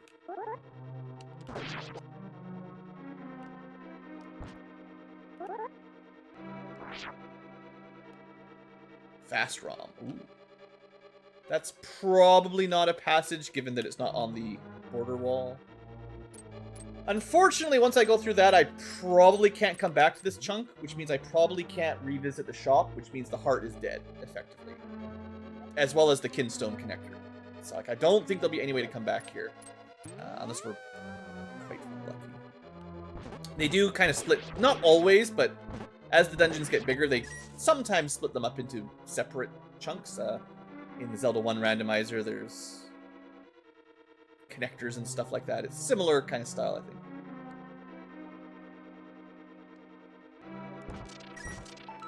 Nice. Oh, actually, wait. We know that that works.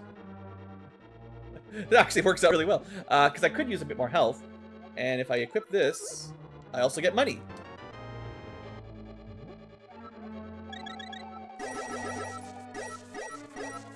Alright. That was a pretty good deal. I could get... Let's test it out. We're at exactly 0 magic, 122 rupees. We get a half magic refill. We use it 4 times, so we made 5 rupees. Hooray! Yeah, we don't have the efficiency pendants that make it better, but... Oh, wow, yeah. So it turns out healing is absolutely trivial on this map. So making the trade for the health was a good deal, for sure. Even if it was only 50 rupees or whatever the guy gave us, it's a good deal. Okay. If I could go back, I'd buy the heart, but...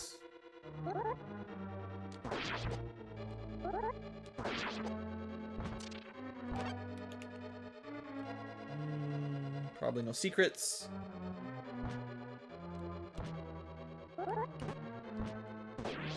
Okay. Well, that's it. I mean, again, there could always be something I missed, but we're in pretty good shape. Pretty happy with that one.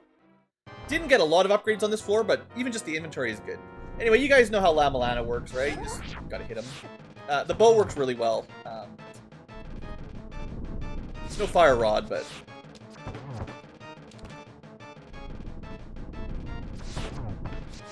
I'll probably just spend all my arrows on this fight, just to make it safer.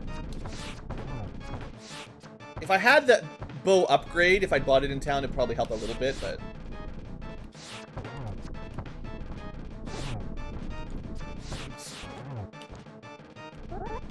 I mean, Spin Slashes still work just like in vanilla there. But I think he takes double damage from bow or something along those lines.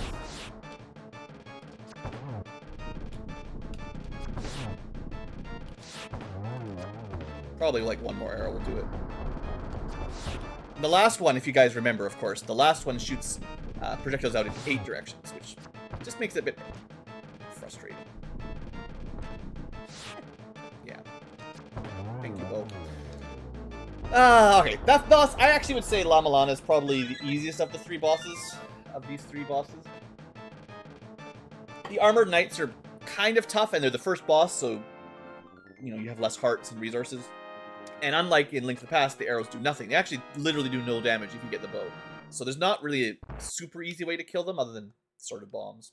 But usually by this fight, you've got a lot better resources, and that fight's pretty easy. The last one, though. All right, Ancient Ruins. Yeah, this is a good run. I'd say we have a pretty good chance of making it to the end on this one. I was worried there with that first curse, but things are turning around.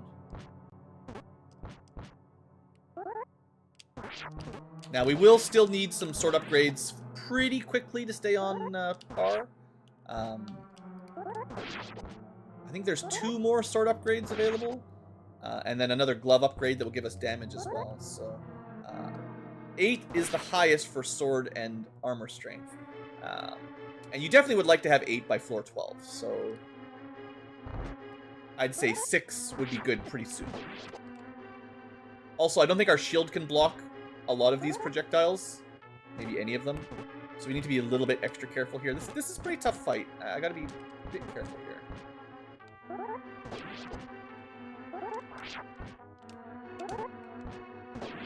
At least they're not immune to the sword.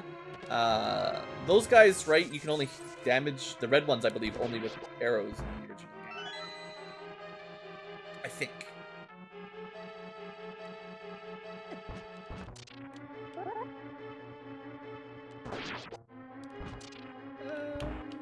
No, hey, how come you chased me down? Gee.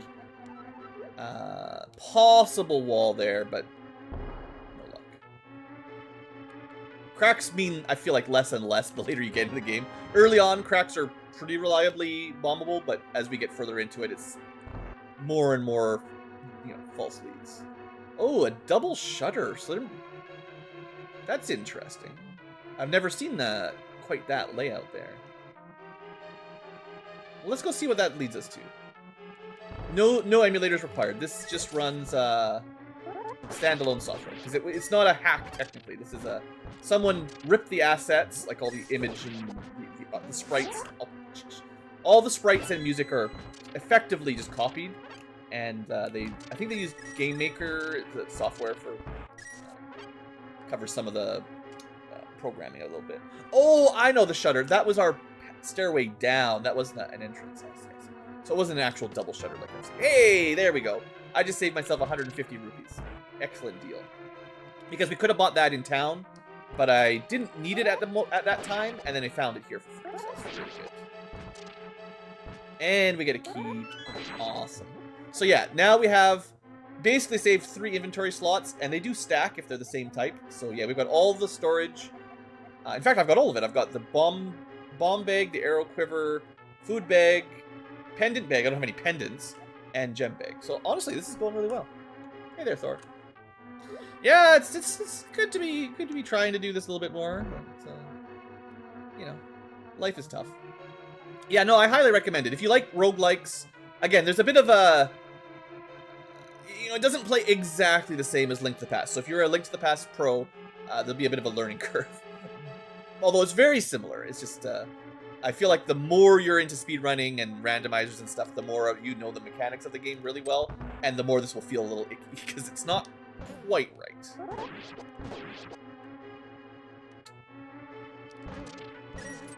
I mean, I don't think it's meant to be, it's just... Oh, these guys, they always suck. Does anyone like these things? They're the worst, right? Like, freaking... You get too close, you get bombed. You try to shoot with an arrow, they dodge. Ugh, hate those things. One day I'll destroy you, Spikes. Then you'll be sorry. Alright, so we have a key door to the bottom. Well... That's very expensive, but okay. If you play Binding of Isaac, yeah, there's a lot of... I mean, Binding of Isaac is effectively the roguelike version of Zelda, at least sort of what it started like. It's obviously grown a lot over the years, but yeah, this is kind of taking a lot of the Isaac style, but keeping it closer to the original Zelda, you know, items. I hate these things so much. All right, we're doing okay. Don't get tilted on annoying bomb enemies. I think the bow works well on them, it can't dodge.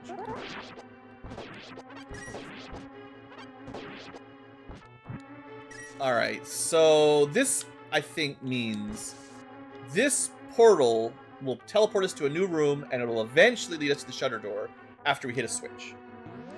Pretty confident that's what we'll see here. Wait, do I actually have a blue kinstone? Have we broken the curse? Never would I have ever bet on showing off multiple kinstone connecting. Like, I'd say most runs, I don't connect any. One at best. And we've done like 3 or 4 already. It's crazy lucky. So we've got another full heart, another food item. We've got tons of healing. Fairy... A stew, was that? chili, sorry. And I'm trying to keep an eye on all these. Minish Mix, Power Thirst, and of course a burger. Okay, watch out for that guy. Well, I've got no excuse to lose this run, honestly. We're stacked for healing. So that could be a bombable left wall there. I'm gonna open some more doors before I start bombing. I think I'm one shield upgrade short of blocking lasers, so I gotta be a little careful with that guy. Because after Hyrule Shield should be Mirror Shield. Definitely nothing to the right. There's the, I haven't showed off the new bow yet. Okay, yeah. Cool new bow. I did spend a lot of money on this. It's the spread bow. Now, it only uses one arrow. So remember, I was like, these guys are really good at dodging. I have no arrows.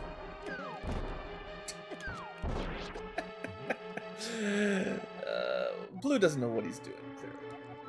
Forget that. It is really good at killing those kinds of enemies with spread, but you need arrows. And I used them all fighting La Milana. So, alright. Oh, come on, Blue. What am I doing here? There's the teleporter.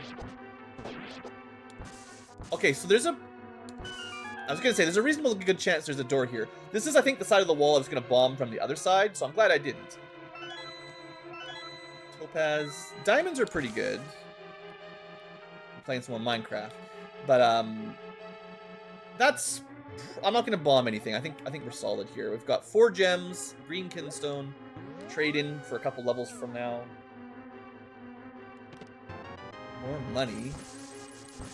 Now, this is a shutter door, so I will... This is very unlikely, but I'll test. And here we are, back where I said we'd be. Looks like we're going to do that again. Same thing. Find a switch, switch it, teleport back. Get some money. Could be bombable to the right. There's no other way to get to those other than teleporters, so we'll just test it out.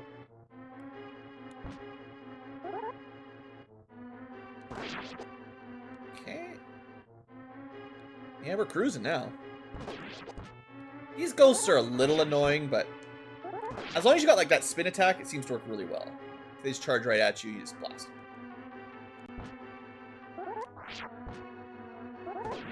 Okay, there's no way to have bombable walls over there. Well, this is a short loop. I mean, I'll test it out, but yeah. Not too surprised.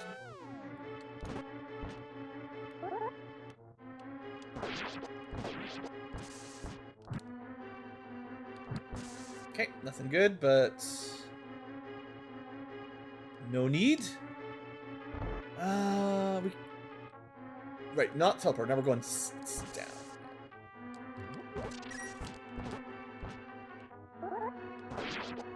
Alright. Just looking at the map, trying to keep my bearings. These, what are they, like mini Helmosaurs? I forget the name of these guys. They're really annoying. If you don't have the spin attack, you're going to have a really bad time there. Or one of the rods. There's quite a few ways to kill them, of course, but...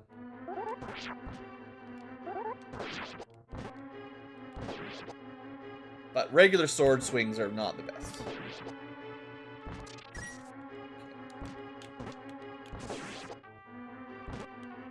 Yeah, I need the better need a better shield.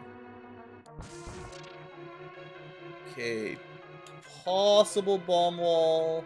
Haven't found any. I mean, I already found I think 2 invisible walls already, so I've already been pretty lucky on those. Can't complain.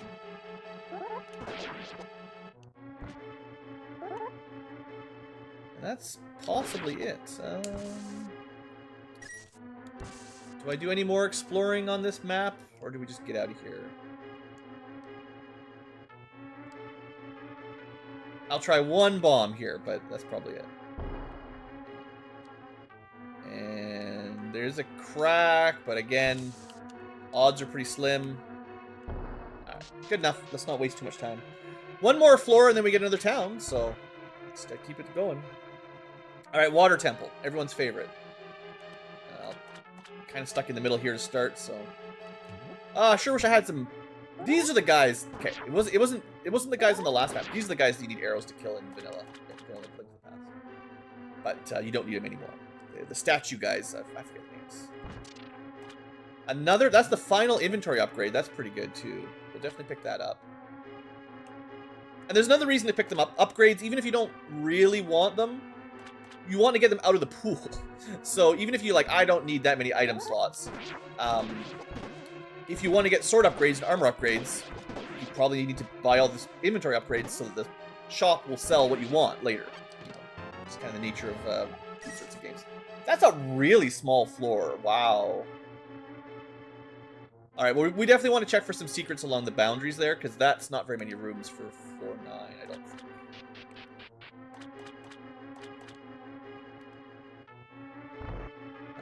This. Oh yeah, Wiz robes. That's fine. Yeah, we'll do a little loop-de-loop here. Ooh. Okay, this doesn't matter, but this would be super duper, you know? That's another attack point, so that would be great. I don't think I have enough money at this second. So. Well, now I've got an inventory upgrade and a super duper glove. Which would both be nice. What am I doing? Oh no. What am I supposed to do? This is the fairies for. That did nothing. Maybe it does heal. I didn't think it would heal you to full, but maybe the fairy in a bottle is better than I was thinking. Anyway, yeah, this room, that's pretty rough.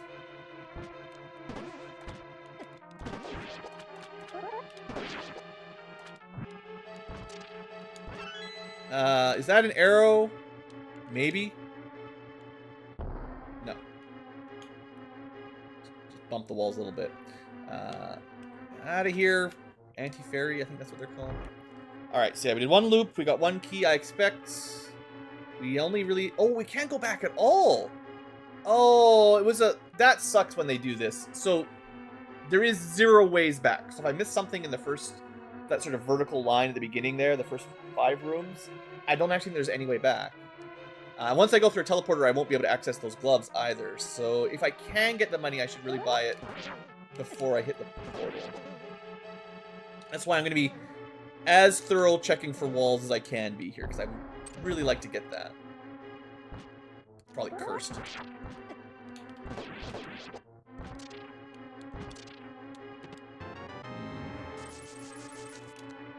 And now that I'm done, like, I've had the same armor and weapons since the town, so in level 6, sort of, I had 5 attack and 5 defense. We're 3 floors deeper now, and I haven't gotten any upgrades. So now we're starting to fall behind a little. Although, some free bombs. Stupid stuff. None of that helps me right now. Oh, but I have enough money. Let's go buy that glove before we get locked out.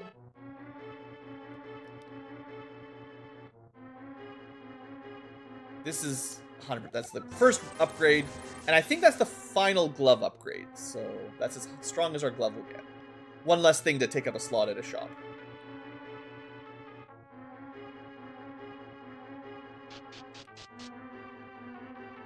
But there's that last inventory upgrade soon that I would like to buy.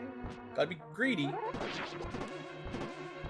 At least these things are taking 2 hits to kill again, which is certainly better. Is the shop one, or no? It's like to the right. I don't think there's any like puzzles that require shooting Cyclopses in the eye, like in the original. Yeah, so there's no coming back, I don't think. Are you kidding me, Kinstones? So these guys still take 3 hits. That's how you know you're still not really ahead of the curve. We're on pace, but we're not ahead. If we were stronger, we'd be killing things in 2 hits. But maybe just get lucky with these stupid Kinstones. This has been a very Kinstone run, so. I actually don't know what happens now. Because the shop had an inventory slot item for sale that we got for free, and now there's no more inventory slots available. So does the shop replace it? I doubt it. It probably just deletes it and you can't buy it now. But... Kidden stones. I still have a green one. Crazy lucky. Crazy lucky. Can't say that's due to me playing well. That's just getting a bit lucky. I'd actually like to get some arrows. I'm gonna show you the bow. I really would like to get some more arrows though. Yeah, 3 arrows for the cost of 1. I say it's a pretty good deal. I should use the ice orbs as well before I completely forget about them.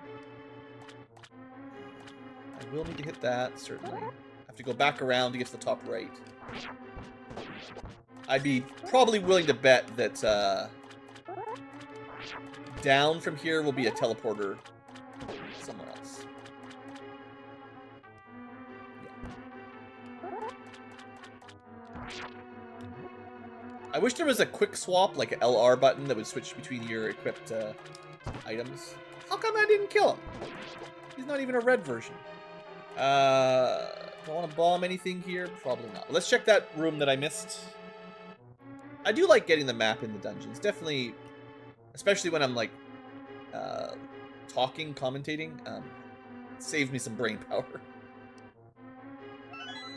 What? There was a blue kinstone's pedestal right beside a blue kinstone. This is how stacked this run is. They don't even make you try to hold on to things. They just throw them at you. All right. No, I'm not complaining. It's just don't expect that to happen if you're downloading this this game yourself. Don't expect that to work for you. Hey Kermit, I'm even using frog mode today, so this is your game.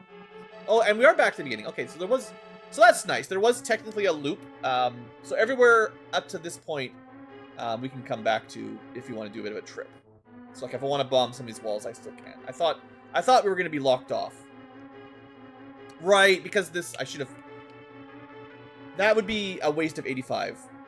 It's funny how this all worked out, but, yeah, I have to go over here to get a key, and then I'll go back down to progress.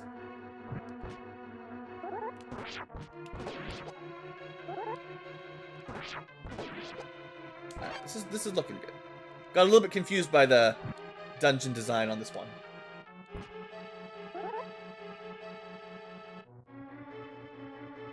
I really thought this would take me south. Yeah, this is one of the wildest teleporting maze layouts I've seen. Like the map is actually quite small, but there's a lot of overlapping back and forth backtracking. So much more than normal. Ah, the cool blue lighting effect in the dark. Very cool.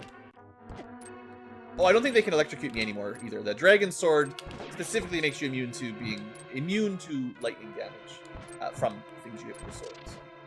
The jellyfish, as well as the green things, can't hurt.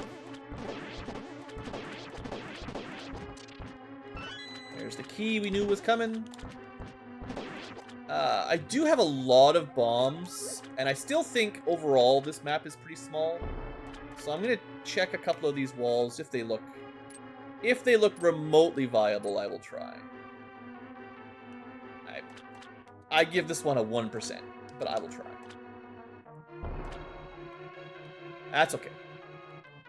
Use them or lose them, or something. I don't know. Bomb them if you got them. You're streaming some Final Fantasy VII Rebirth. I still haven't really given the remakes a shot yet. I don't know if I ever will, but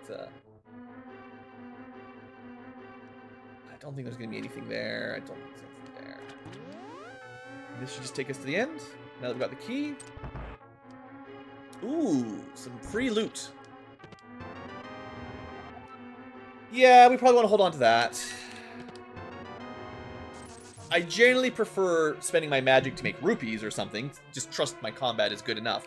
But being able to just turn magic into health is... I mean, I'd use the food first if you've got the option. But it's certainly worth holding on to, I think.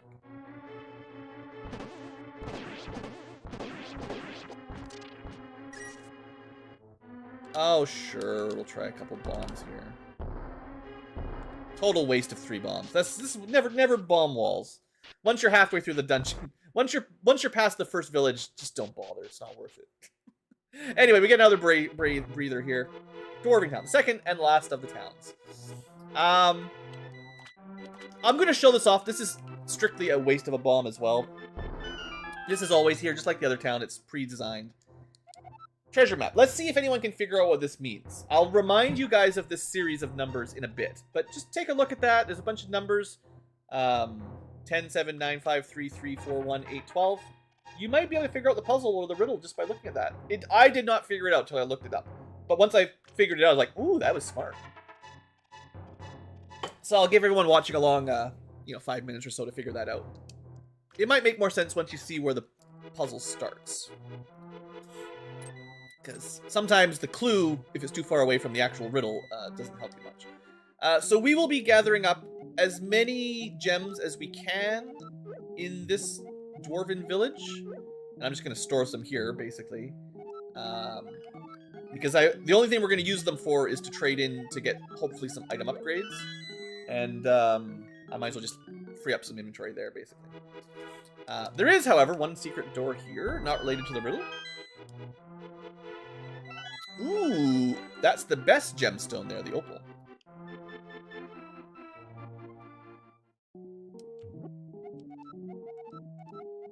There's no items in most Zelda games. Items disappear if you drop them after a few seconds. Conveniently, in the roguelike, items dropped on the ground are basically permanent.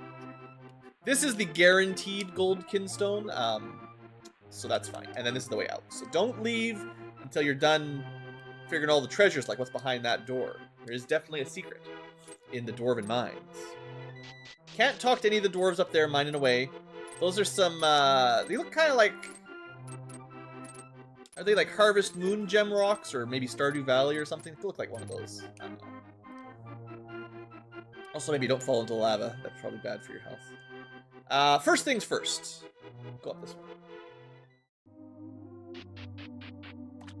I did watch the first, I can't remember the names of them all, Rebirth, Remake, whatever, but Final Fantasy VII Remake Part 1, the remaster that was just on the more recent PS5 or something, but the remastered version of the first remake of the first entry to the FF7 remake. And as much as the graphics were nice, I did not like the changes to the story and the action-focused gameplay design. If you remember back in the other town, we got this wishing stone that I didn't really mention. This is where you want to put it. I haven't watched the second part or played it or anything. So maybe it gets better. I don't know. You risk your life to bring me that stone. Honestly, it's one inventory slot in my 6-pack of gems. She did not reward us very well, unfortunately. But yeah, Wishing Pond, you get 2, items. And I mean, they could have been a sword upgrade, they could have been armor, they could have been a pendant. I literally have no pendants. So 2 pendants would have been great. The boomerang, I think, is okay. Maybe better than the hook shot, technically. The hook shot cannot fire diagonally, so this is a diagonal shot, which could definitely be somewhat useful. And you can kind of make it arc a little bit, right? So, it's okay. And then this thing, I mean, it's basically garbage, but I'll bring it. He just turns magic into arrows, which, I mean, I guess it's not literal garbage, but it's pretty rough, pretty bad. What will the third one be? Remake, Rebirth, Repossessed, I don't know. I'm not, like, a hater, exactly. I was not impressed. So.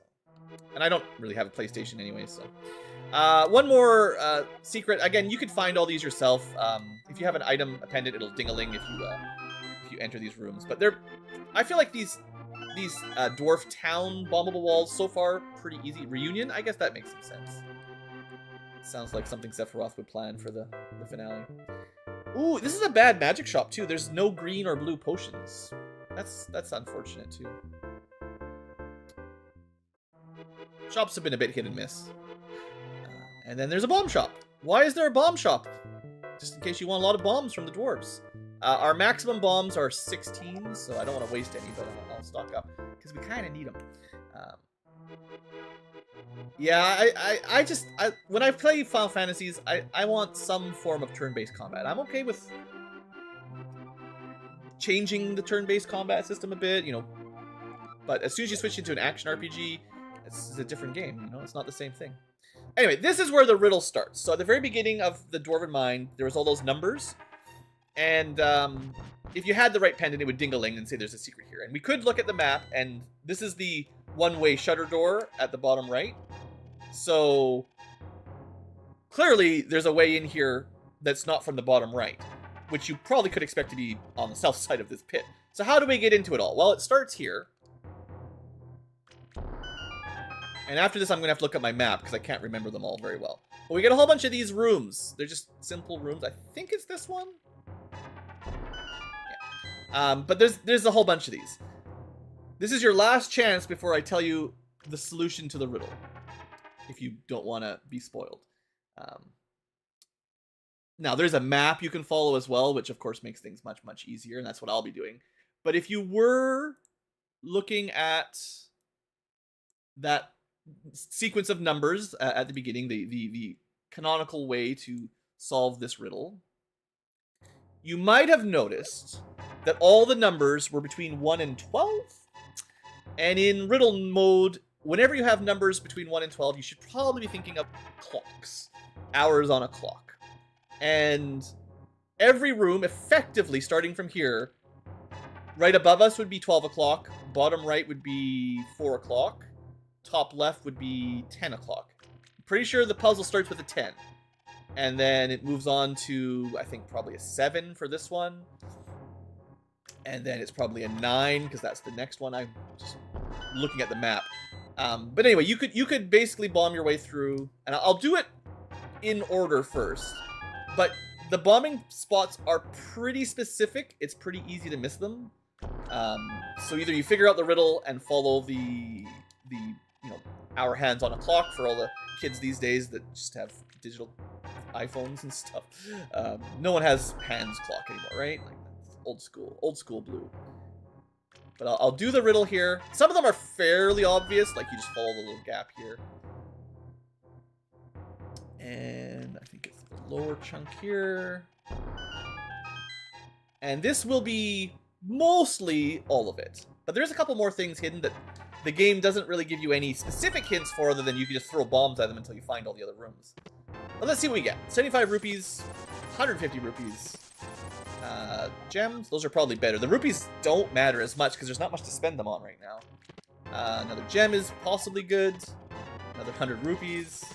Another 100 rupees. So we got some money. We got some gems. We'll turn the gems into something. But there's a couple more things we can do down here. So, I'm going backwards. You can see on the map, actually. Usually not too hard to figure out where you're going. But there's a couple extra rooms.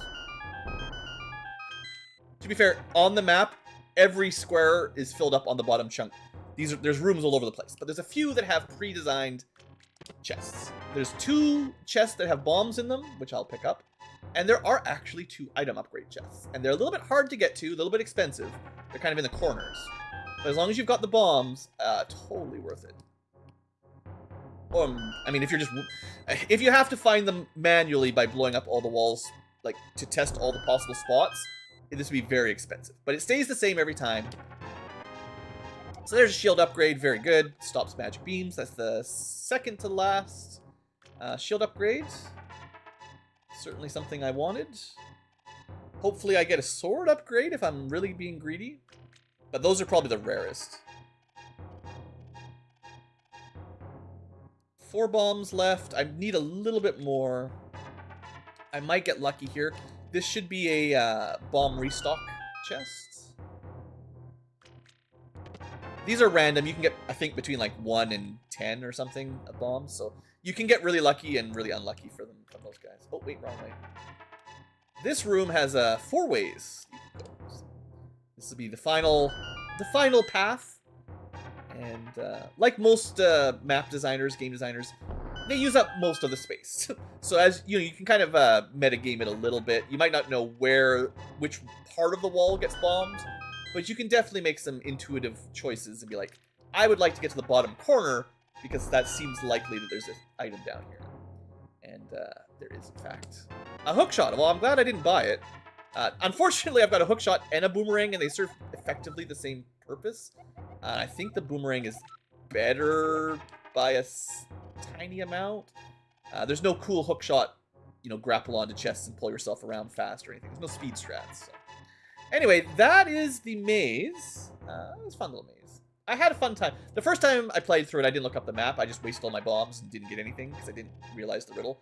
But then the second time through, I Googled it and was like, oh, that's smart. And then from now on, I just... Unless you want to memorize it all, because the path is the same every time. They probably could have randomized it and give you different hands on the clock puzzle every time, but... Fortunately, we don't have to worry about that. And that's it. So, what's left to do? I'll probably buy some more bombs. The next big trick is turning in all of our gemstones to try to get some upgrades. So this is going to take a minute as well, but look at all these juicy gems. Let's just leave something on the ground. We're going to turn these all into items. So I've got a lot of gems, more than usual for sure, and most of them are topaz. All right, let me see. I need chat open so I can see what you guys are saying. Yeah, the dwarf loot wasn't good. The shield upgrade was worth it. And now we find out if any of the gems are worth my effort here. All right, where's my gem tracker? Here, gem tracker, gem tracker. Oh, I closed it. I used it earlier and then I closed it. Okay, just a sec.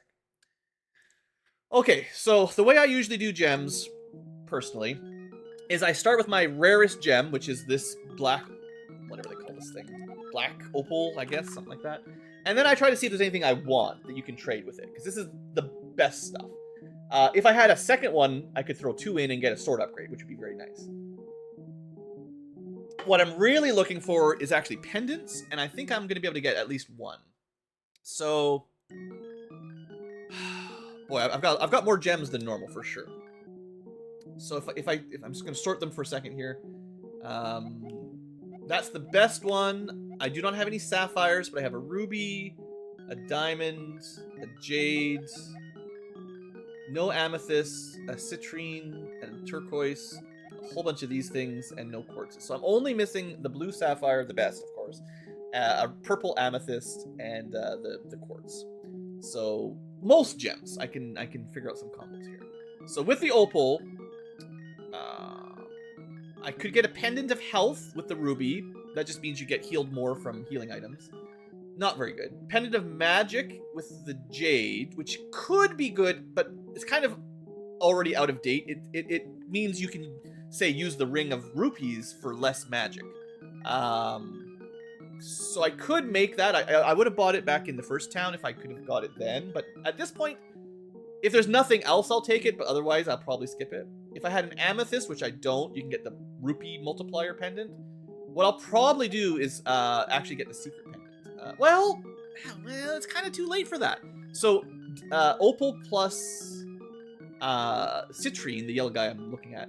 This gives you the pendant of secrets, which will give you a little ding if you're in a room with a bombable or a illusionary wall. The trouble is, there's only 2 floors left. In floor 12, there's basically none. The entire map is just filled with rooms, so there's almost no secrets. There might be one, but it's pretty obvious where it will be. So the only thing the secret pendant will help us on is level 11. And that's not that great. So, not great. Next trade in would be the turquoise with the opal. That gives me the free mapping and compass, which could definitely save me some time in these last couple maps. So that's something, if there's nothing else to do with the aquamarine or the turquoise. And then there's the final one with the opal would be Pendant of Immunity with one of these. This might be what I do because I've got a whole bunch of these. Pendant of Immunity means I'm immune to curses, and it would really suck to get a nasty curse on the last floor. So I'm kind of down to directions or immunity. There's nothing else. Maybe hearts, but let's see if there's anything else I can trade in before I lock it in. So then I go for my next most valuable one for the ruby, and see if there's anything to get.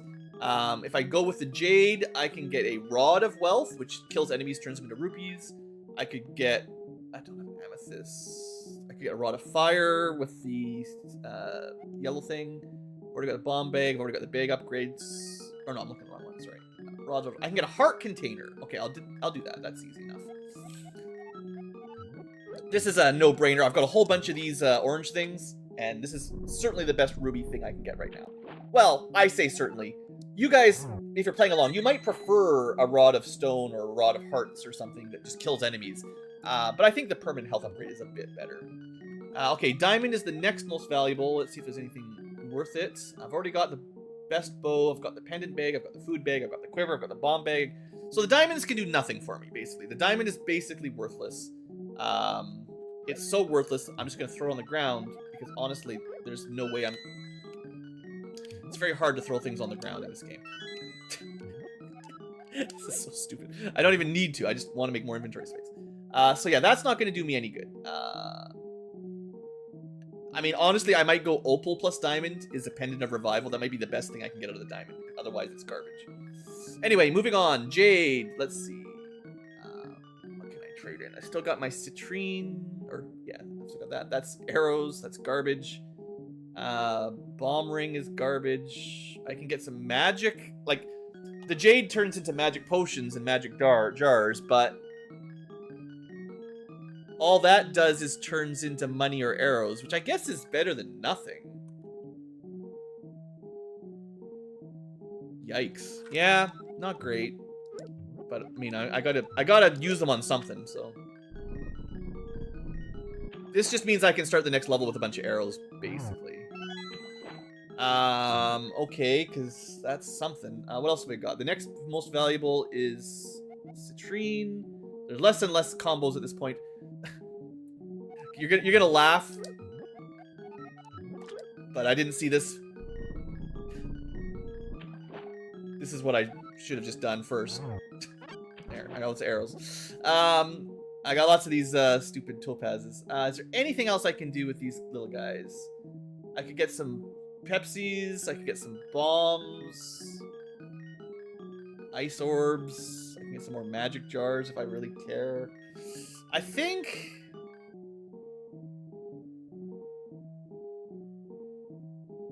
What do I want? I mean, I could get some bombs. I have a lot of money, but I do want to hold on to that because I do need some more sword and armor upgrades that I'm just going to have to hope we find in a shop. So I don't want to necessarily spend all of our money in town if I can avoid it. So sure, we'll show off some of the combos here. But this is pretty much it. There's not much else to do. Alright, bombs are looking good. Arrows are looking good. Still got one topaz and my opal and my diamond. So at this point, I just have a choice. Do I want immunity to curses or one revive? The diamond would be the revive. The topaz would be curse immunity. I think the curse immunity is better. It's kind of not the best thing to get out of the opal.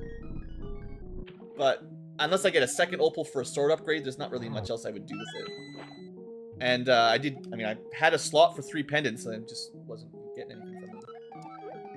Alright. Well, we gotta make one more trip to the shop, and then that should be it for towns. And then we just go try to win the game.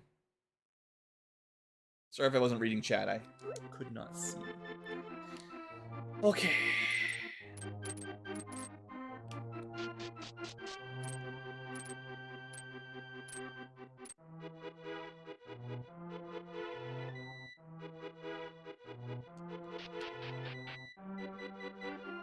Alright, so I probably don't need any food. My food bag is full, plus I've got more stuff anyway. Let me get some watermelons. Some tasty fruit. They got way more food items than I'll ever need. Potions.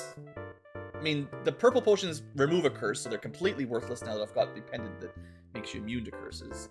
I was planning on, like, making some arrows for myself, but as it turns out, I probably never go through 63 arrows in the last 2 floors. I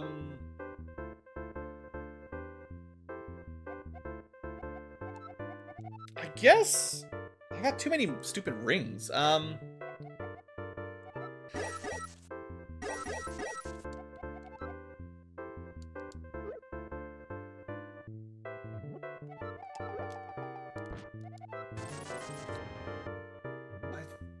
I don't know if this is worth...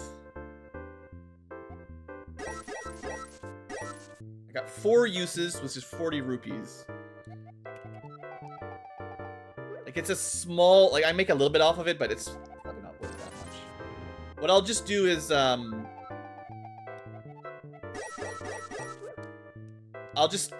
won't spend them all. I'll just hold on to my ring. So I can turn the mana into... Or the magic into either arrows, health, or rupees if we find a shop I can't quite afford everything. So it's not useless, but that didn't work out super well in our favor. So all through the dwarf, what did we come out with? We made a bunch of rupees. Like a health upgrade, shield upgrade. I mean, I got a boomerang and a hook shot, but unfortunately the extra rings and the extra stunning items are not very good. So not the best. And we didn't get fortunate enough to get a golden keystone, so nothing for that. Alright, let's keep going. Almost done. I think, as long as I get like one more sword upgrade, I think I'll be okay. I don't really want to go to the last level with just this sword, but... I think the next sword upgrade lets me kill some of the turrets and stuff, which is really, really nice to get rid of those things. Alright, so yeah, we can paralyze... But then it doesn't... it's only for one hit, so it doesn't really stick. I mean, I think the problem is it kind of requires more item swapping, right? Like, it works, but I probably want to use the arrows anyway. I don't know. I don't have a lot of praise for the boomerang and the hookshot in this this roguelike. They're not bad, and especially if you get them early on, like, it's fine, but... Okay, now the enemies start getting, like, speed upgrades and stuff there. Start going real fast. Okay, it looks like we're gonna teleport around to get a key and come back. Or one of those switches.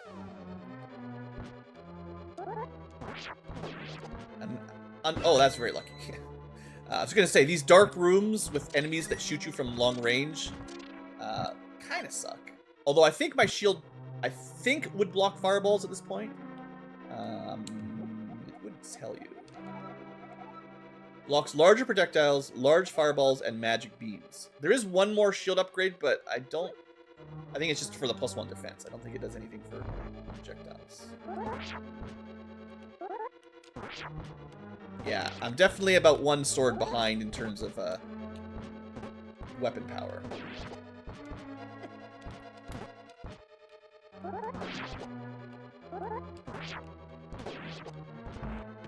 Yeah, unfortunately, the dwarf trip, we didn't get any good weapons. So, just going to be a little bit careful. And I suppose if I'd bought like one, maybe I should have bought like the fire rod or the ice rod, because it just one-shots enemies. It's very reliable on dangerous rooms. But I got lots of arrows, and I just walk right on the spikes. There is a pendant that makes you immune to spike damage. That would have been nice as well.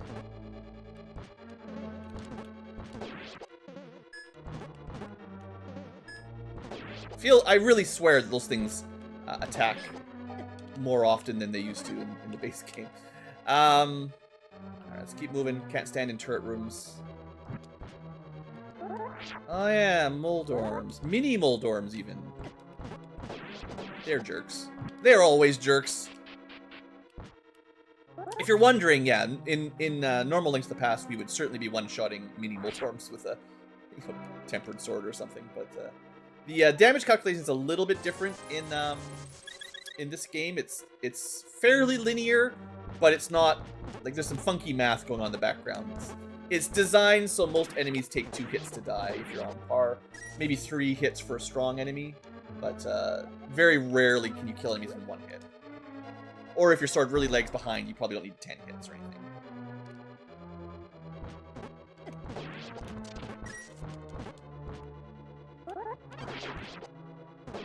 Alright, key. And I never did get the lamp upgrade, so it's just a little bit annoying here, dealing with all this stuff in the dark.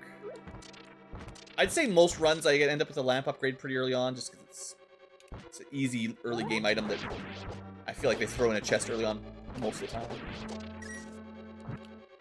Alright, that should take me back to the starting area now that I've got the key.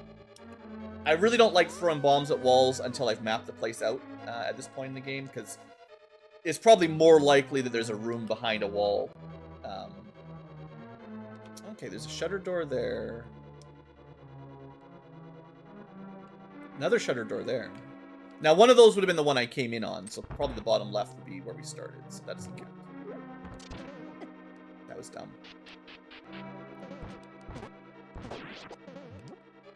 Look how fast those things shoot. Isn't that... That's way faster than normal. Projectile barely leaves the screen, they're shooting again. Well, that'll give me some hints on where to possibly throw bombs. That's cool. I'll do a little bit of checking the starting area to see if anything looks suspicious. Dodged it. Can't hit me when I'm transitioning on the stairs, guys. Nice try. Okay, yeah, we still need the switch. That'll probably be the route to the end of the level. That'll be probably where the switch is that'll lead us back here. Once we do some more looping. Probably nothing there. Definitely nothing there.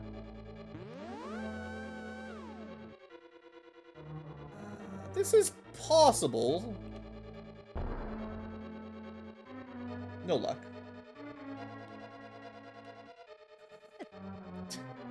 Take a drink every time Blue walks on a spike for no good reason.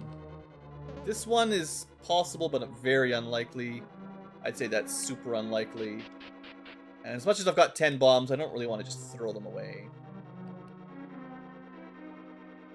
This is a bit more likely. Kind of the pointedness of the room makes me think it's... I'd say that's still like 20-30% chance or something. It had a chance, which some of these rooms don't have a chance. Alright, teleporter. 2 more bombs, then I'll call. That's the last bomb I'm going to test. It's fine. I'm just desperate for a sword upgrade. Alright, let's get out of here. So, on to the second half of this floor. Good job, shield. Just a frog with a shield. Of course. I'm really not a fan when they throw a, whatever, spinner like this that can hit you before you get into the room. It's procedural generation, but I don't... It's like in Binding of Isaac and stuff. Some room layouts with enemy placement just suck. And that's definitely one of the ones I don't like.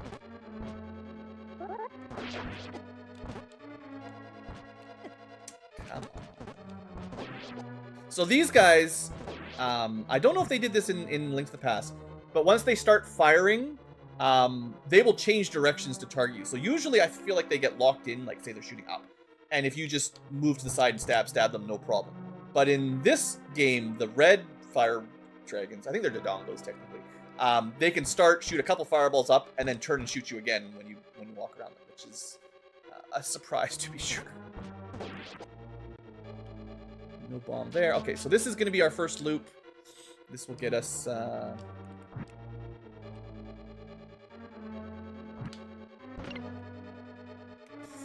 through... whichever room it was to the right that I don't remember exactly. Was it this one? Yeah. And that gets us to the next teleporter, which will get us to the rest of the dungeon.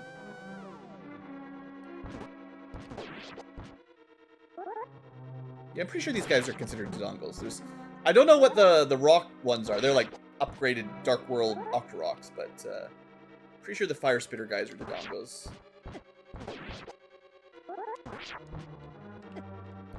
That spinning, turning on a dime, I'm just, even though I've played this a couple times, I'm still very much, even though I was just talking about it, I cannot seem to keep it in my head that the AI just does that.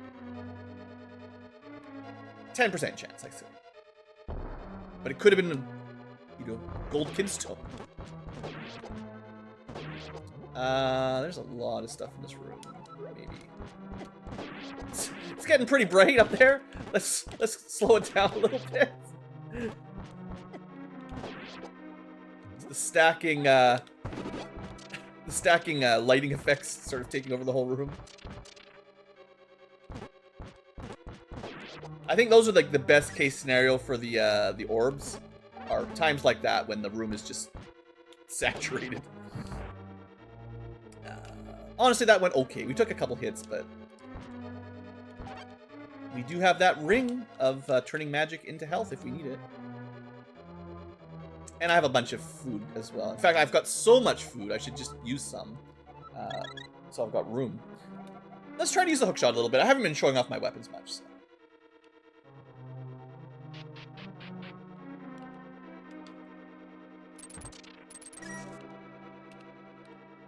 Infinite use, ranged. Yeah, that's not bad.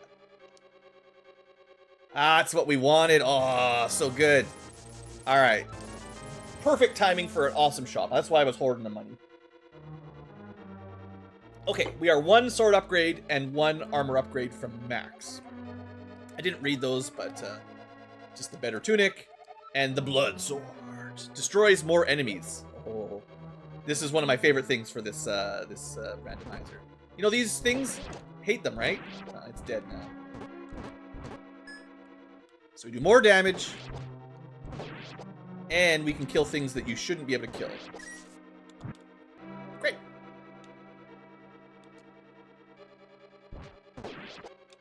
Oh, a little underpass. That's cool. I like it when the map throws in these, you know, 2-layer rooms, basically. Oh, come on. There we go.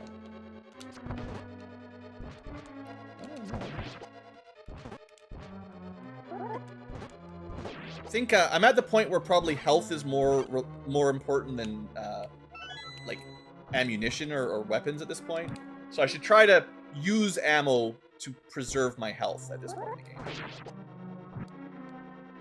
Okay, so we're looking for a key that'll probably lead us to the stairs.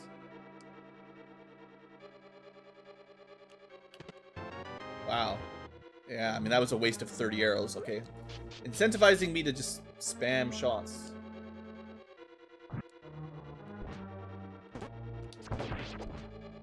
Just shoot into the darkness. We'll probably hit something. Are you freaking kidding me? They dodged the arrow, they dodged my sword swipe, they still dodged around to the side to hit me. Friggin' could barely even see them.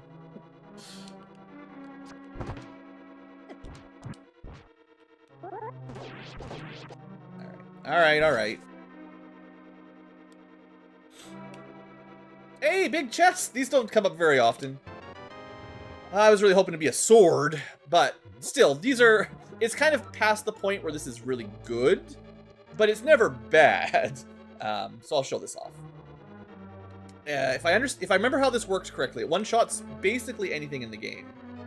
However, the larger the thing is, or the more health it has, the more rupees you get. So you actually want to save them for sort of like the elite enemies, if you're trying to maximize your rupee income. Can I kill these guys? No. There's definitely some traps we can kill with our sword now, but not the spinners.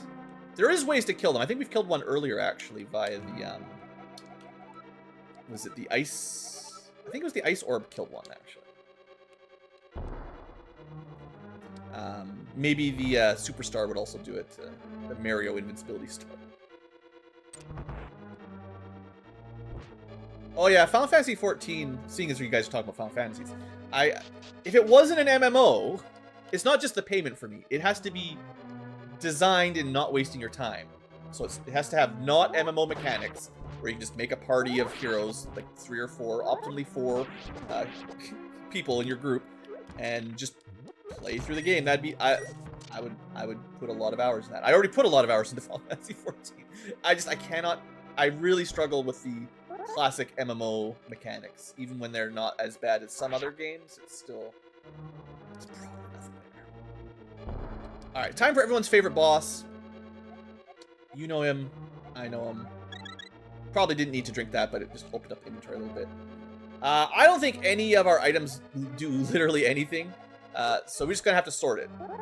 But, a tiny little room with a bunch of holes.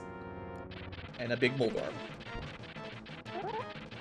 And unlike every other Zelda game where you can kill him in 3 hits, especially with a well-upgraded sword, We're off to a great start here. Classic. There we go. Got a good one. That was a double. That was a double. There we go. There we go. Get the rhythm. Just go for the poke if it's safe. Go for the spin if you've got time. But yeah, he's got so much more life than normal. Tiny little room. You take a heart of damage. At least you don't restart the fight, like in Link's Awakening and Link to the Past. But jeez. And then he goes mad. He's still got a lot of life left. Like, you still have to hit him like 5 more times or something.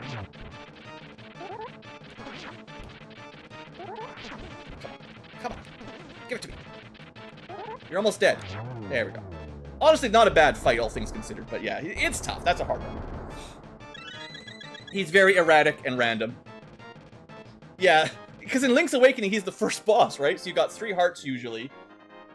Hits you for half a heart, or I think he does a full heart of damage if he hits you. Then you fall down into the trap room below, take another heart, land on a spike, you're dead. Like, it's just brutal. But yeah, Moldorm was fun. Hey, Strange Mind. We're almost done. Pretty good chance of winning at this point. Certainly not guaranteed, but there's only one more floor to go.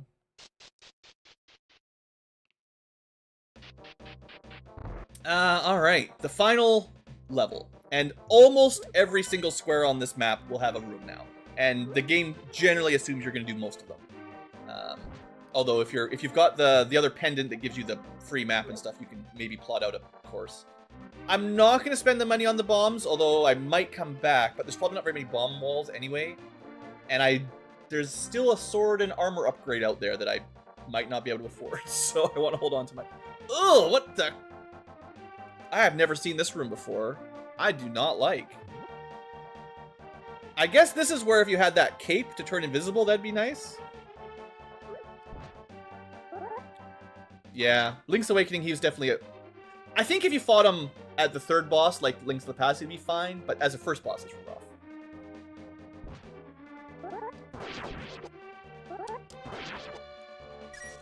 Okay, mapping.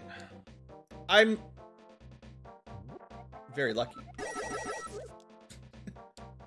We get the Master Sword, or the Gold Sword, and more importantly, it's the only one that shoots a beam.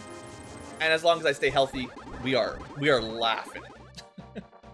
I mean, we'll see how long that lasts, but not on the spikes. No, no. This is a bad room, but we got it. All right.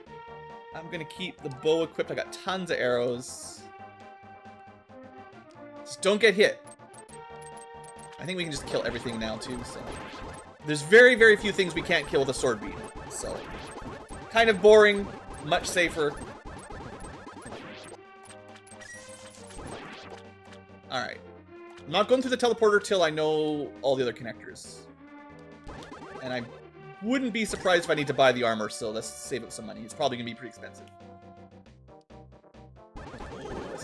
Okay, that... We got sniped a little bit. Got that 1 heart back at least. Honestly, it's probably worth it just to get the beam back. As long as it's just 1 magic for it. It just... I think that'll save me so much damage. Sure. Thanks, game. You're hilarious. Actually, we can even get it. Or not? I thought the boomerang picked stuff up. What was that? Hold on. I mean, I think we'll just throw it on the ground. What does it say? Stuns, kills, shoots. Oh, they didn't...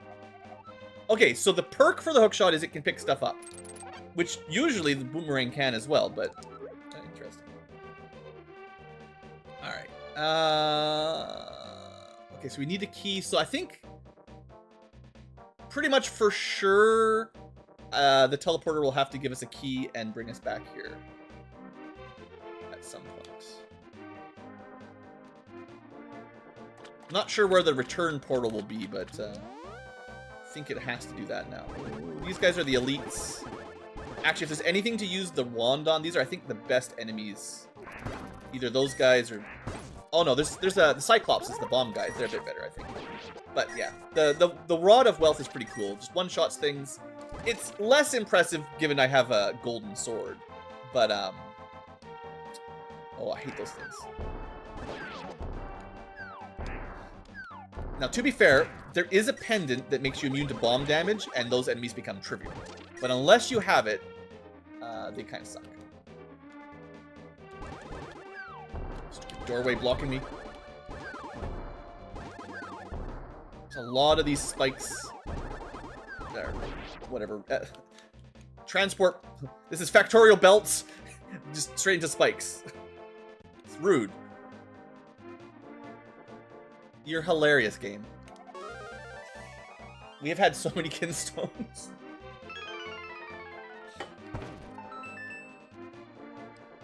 Hey there, glorious gaming. Ooh, almost maxed hearts. We are really rich. It is not worth buying this. I think I talked about it in the last time we had the option of picking it. That's the Pendant of Secrets, which if you get it early on, really nice. But I'm just telling you, there's not going to be very many bombable walls this time around. I could buy a treasure chest. There might be a chance that the armor upgrade is in it. Maybe. Oh, that's going to fight me. Stupid statue. Yeah, thanks for stopping by. Yeah, I feel like it's just, I've been in a bit of a rut, even just trying to get my recording going for the Fire Emblem game, so I'm actually partially here. Part of the plan was making sure my gamepad was working, because I had some cable connection problems, basically, with it. No, I took damage. Get out of here. No! Everything went wrong. Hopefully we can get back to that corner. Oh, jeez, look at this. This is rough. I can't. Kill that thing. Kill you. Oh, we're taking hits here. There's no dodging that one. Remember when I said some rooms are just really bad? I think the boomerang was the right idea, but I didn't have enough space. Maybe I should just use the rod, because it just would have one-shot them, but... That was a tough one. That's okay. We got lots of healing items. We just have some cake. Gets me my beams back. Okay. Let's not have too many of those rooms, though, please. I think I can kill the anti-fairies now. They hold still. Yeah. Very nice. We'll deal with this guy. I'm trying to save up a little bit of money, so... Nice.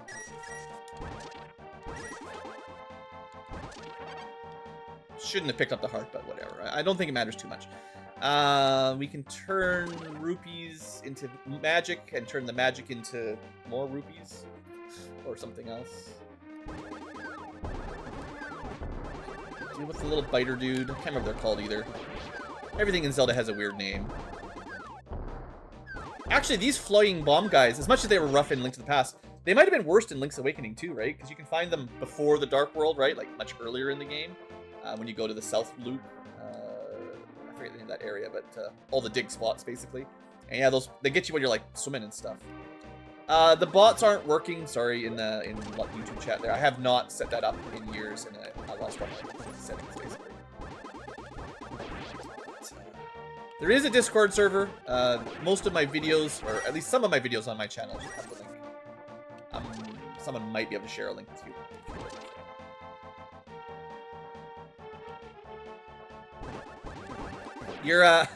I will say you're kind of lucky that I'm streaming at all. So, putting more time in between to prep for it would probably just mean there's no streams.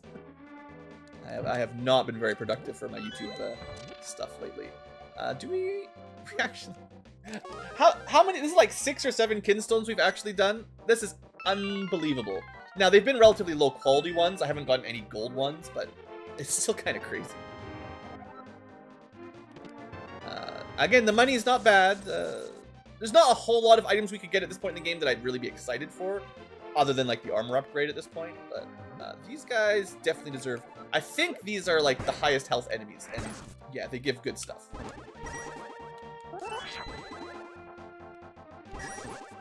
So if we were really struggling for money, I'd probably want to use my Wand of money making on the Cyclops guys pretty much every time. I'm pretty sure your sword beam does do a little bit less damage than a direct hit, but I mean, it's fine. still a great deal. Oh yeah, I'm not stressed out or anything about it. I'm just joking around about, like, there's a lot of things on my channel I'd like to do better, either having bots going or, you know, upload schedule stuff, having thumbnails, but that kind of work, I have not been enjoying it. That's part of, I think, what's kind of burned me out the first round, or last time around. So for now, I'm just kind of trying to keep it chill. That's our last shot there. Rather have some videos and some streams than getting paralyzed by too much stress. Hey there, Thor figured it out. Thank you. Okay, so we're back in the second chunk. This is where I accidentally teleported out. So there's going to be a room that I didn't really finish. Don't step on the teleporter. I might buy the chest. Yeah, I was trying to get this, and I didn't see the teleporter at the same time. Alright, probably nothing super valuable, but I just want to find it. Okay. You know what? I'll buy this. You never know. Maybe. Nah, it's just a can of orange burst, not crush. You know what? Maybe I'll be able to show it off. It doesn't even cost me an inventory slot because I had 2 empty pendant slots, and I'm not going to find any more pendants anyway.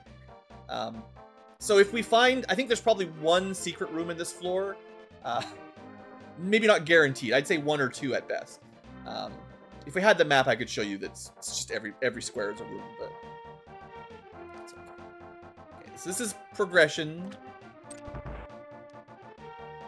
Can't. It's like the only enemy I can't sword is the red, whatever they call those turrets. And I can technically kill it, so I will. Actually, it's immune to those. Oh, I didn't know that. I'm pretty sure some of them can be killed by those. Maybe not. Maybe it's just the what's it called? The super sword. Since when are Cyclops immune to arrows? I don't feel like that doesn't make sense. They're immune to hook shots. They're immune to bow. Alright, well, so much for anything that's not magic. Oh, I want to show you their accuracy with throwing the bombs. I want to show this. If you're moving quickly. He's dead. Come on. I want to show the YouTubers. Come on. Come on, throw your bombs. They are so fast, and they predict where you're moving. So if you're moving at high speeds, they throw them real fast where they think you'll be in a second. I think that's a little bit smarter than the vanilla AI for those guys. Well, thanks, Kermit. Have a good night.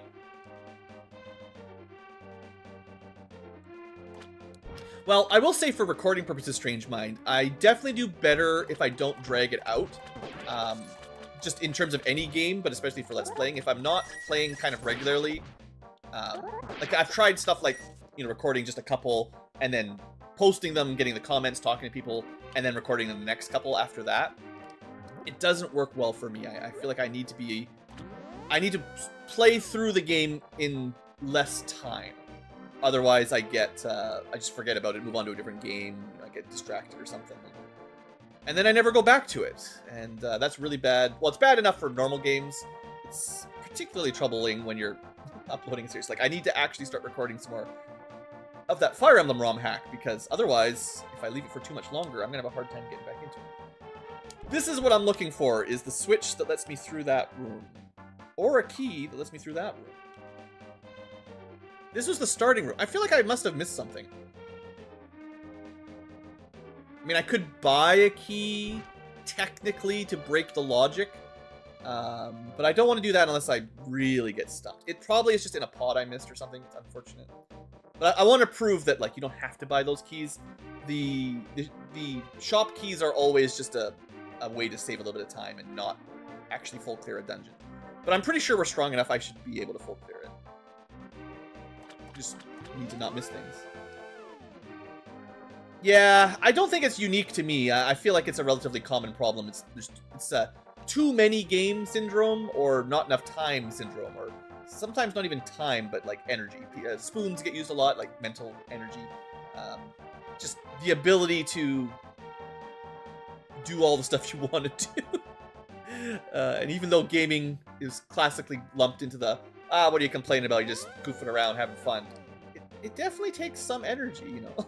There's a reason Let's Plays are so popular. Sometimes you just have the energy to watch someone else play. You don't have the energy to actually boot it up yourself. So, I get that. There's gotta be a pod or something. What did I miss? Either a switch or a key has to be in this chunk here, right? This is the way out.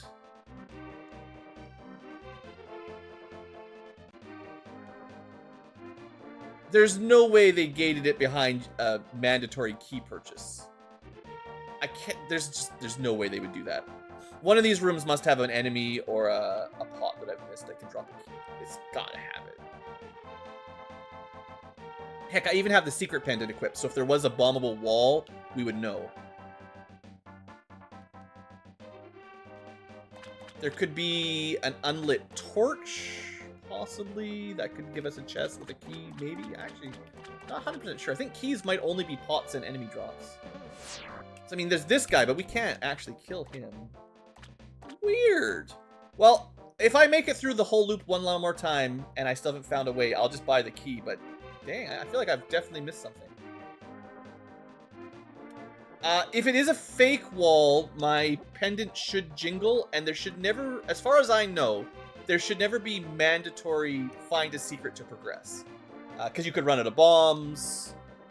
I mean, secret walls would just be a matter of bumping into them, but so you wouldn't be locked out the same, but I guess I should take these with me. Yeah, I have never been in a seed where you had to buy a key or otherwise sort of trick the logic.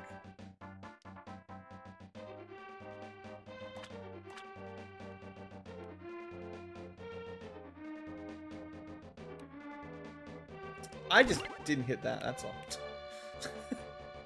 I think that's all it was. I just missed a swing on the orb.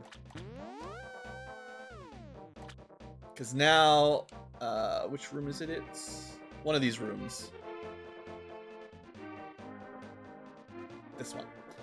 So I just either missed the orb or I hit it twice or something. That's all that was. So yeah, there's no crazy logic. I just missed one thing. Which makes sense. Let me... Can I hookshot this guy? No. What is the point of the hookshot? It only works on the weakest of enemies that you don't care about. Anything that's actually dangerous, you just have to use a sword or... Actually, the rods, like the Rod of Wealth, the Rod of Fire, Stone, Ice, they're all...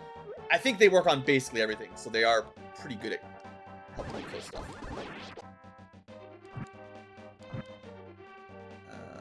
Just looking at the map, this has got to be a dead end eventually. Whew! The good news is I can't get electrocuted by these. Well, okay. I only get electrocuted if I stupidly walk into them. So that was just a dead end.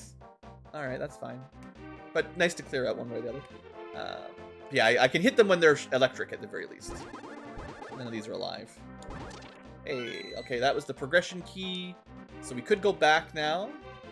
But let's finish the dead ends. Oh, there's wizards.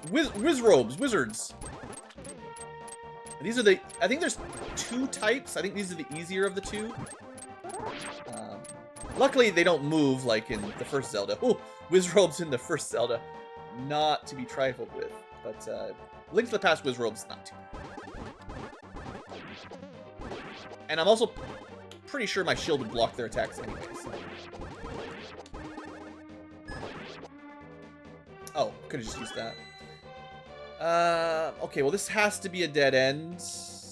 Within 2 rooms. No. Well, I didn't quite go. So, unfortunately, the run button is the same as the pickup button. So I was trying to run away from the explosions. Instead, I picked up a bomb and blew up.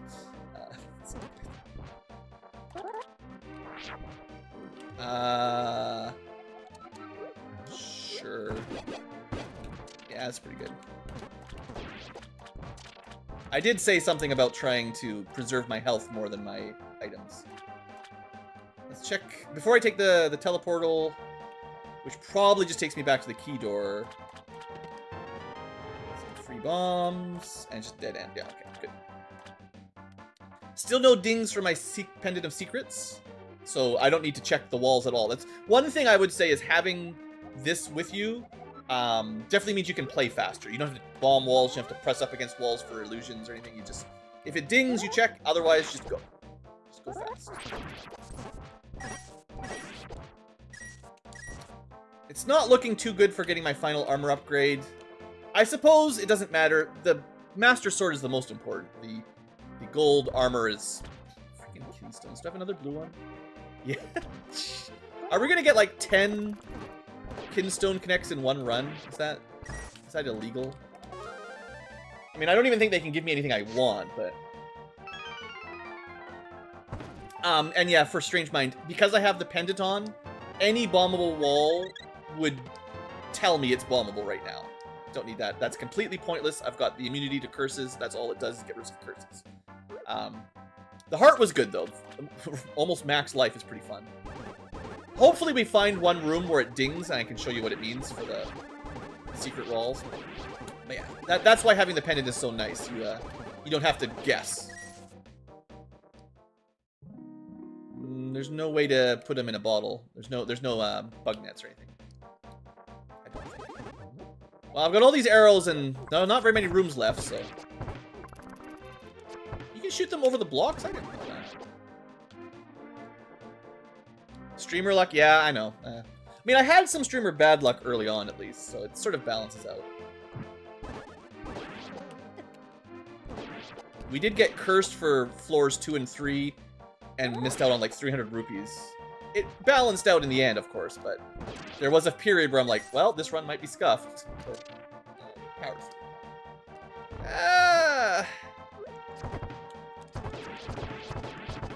It's like we're playing Contra. Just got the spread bow. Pew, pew, pew.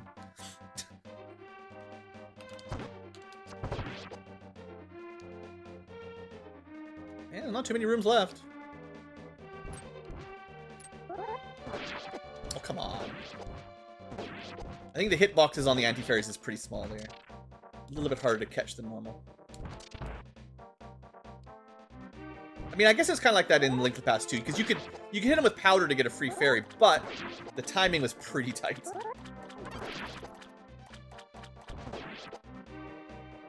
So this is like below us would be the room that might have a secret in it, but we've been to all the adjacent sides, so it doesn't seem too likely.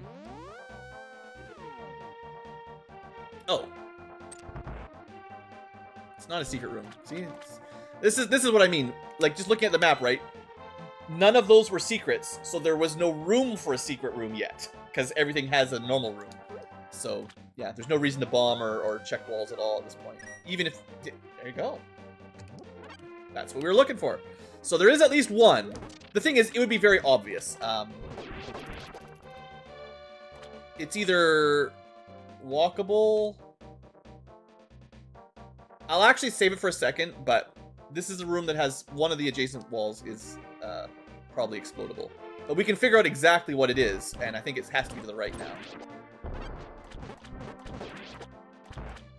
Because every other room will have probably a regular door in.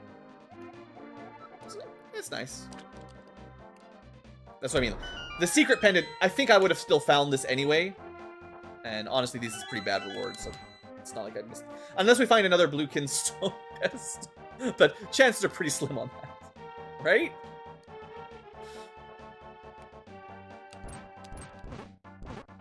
Actually, the one pendant I would like to get is the immunity one. Not immunity to curses, the immunity to protection, I think it's called. Makes you immune to floor spikes and bombs, which would be pretty good.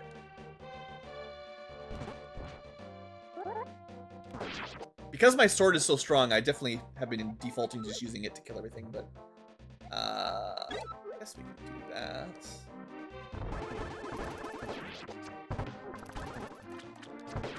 I mean, I think the arrows do more damage than the sword beam, but I'm not sure you can hit... Like, if you can hit these enemies with 3 arrows at once, I don't think it does 3 times the damage, because I think they get, like, invulnerability frames, sort of like you do.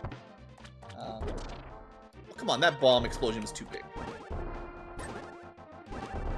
The prediction. Yeah, if you get a room with a whole bunch of these guys all throwing bombs at you, it can be really rough. They predict how you're gonna move pretty well.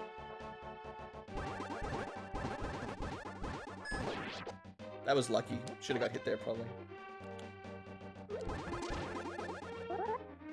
Coming?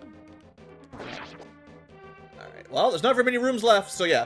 At this point, I think I would have known for sure that there was a high chance that that one room we snuck into was bombable. But I might have tried, you know, the other sides before I found the right side, right?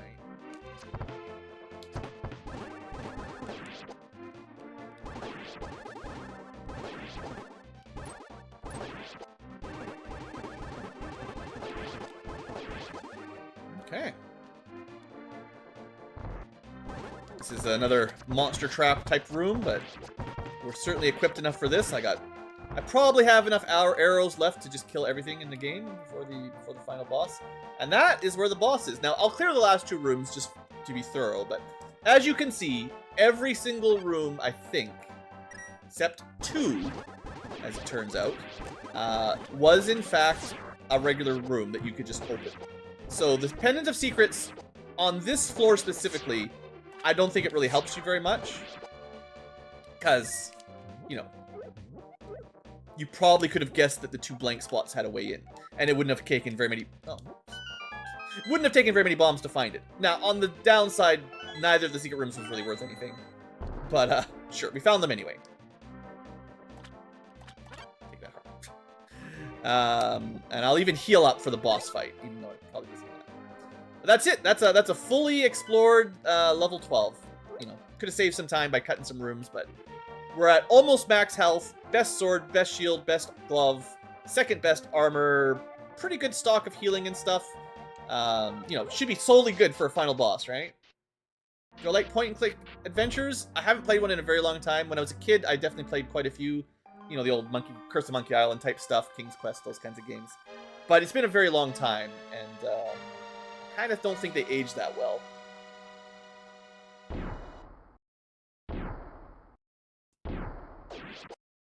Alright. You guys ready? It's a Ganon. Well, well, if it isn't my old friend Link, you are foolish to have come here. I have grown more powerful since the last time you saw me than you could possibly imagine. This time you don't stand a chance. Say goodbye to your precious items. So this is probably the most controversial design decision of this entire game. No matter what you do, the only thing you can bring to the final boss fight is your hearts. You lose everything else except your heart upgrades.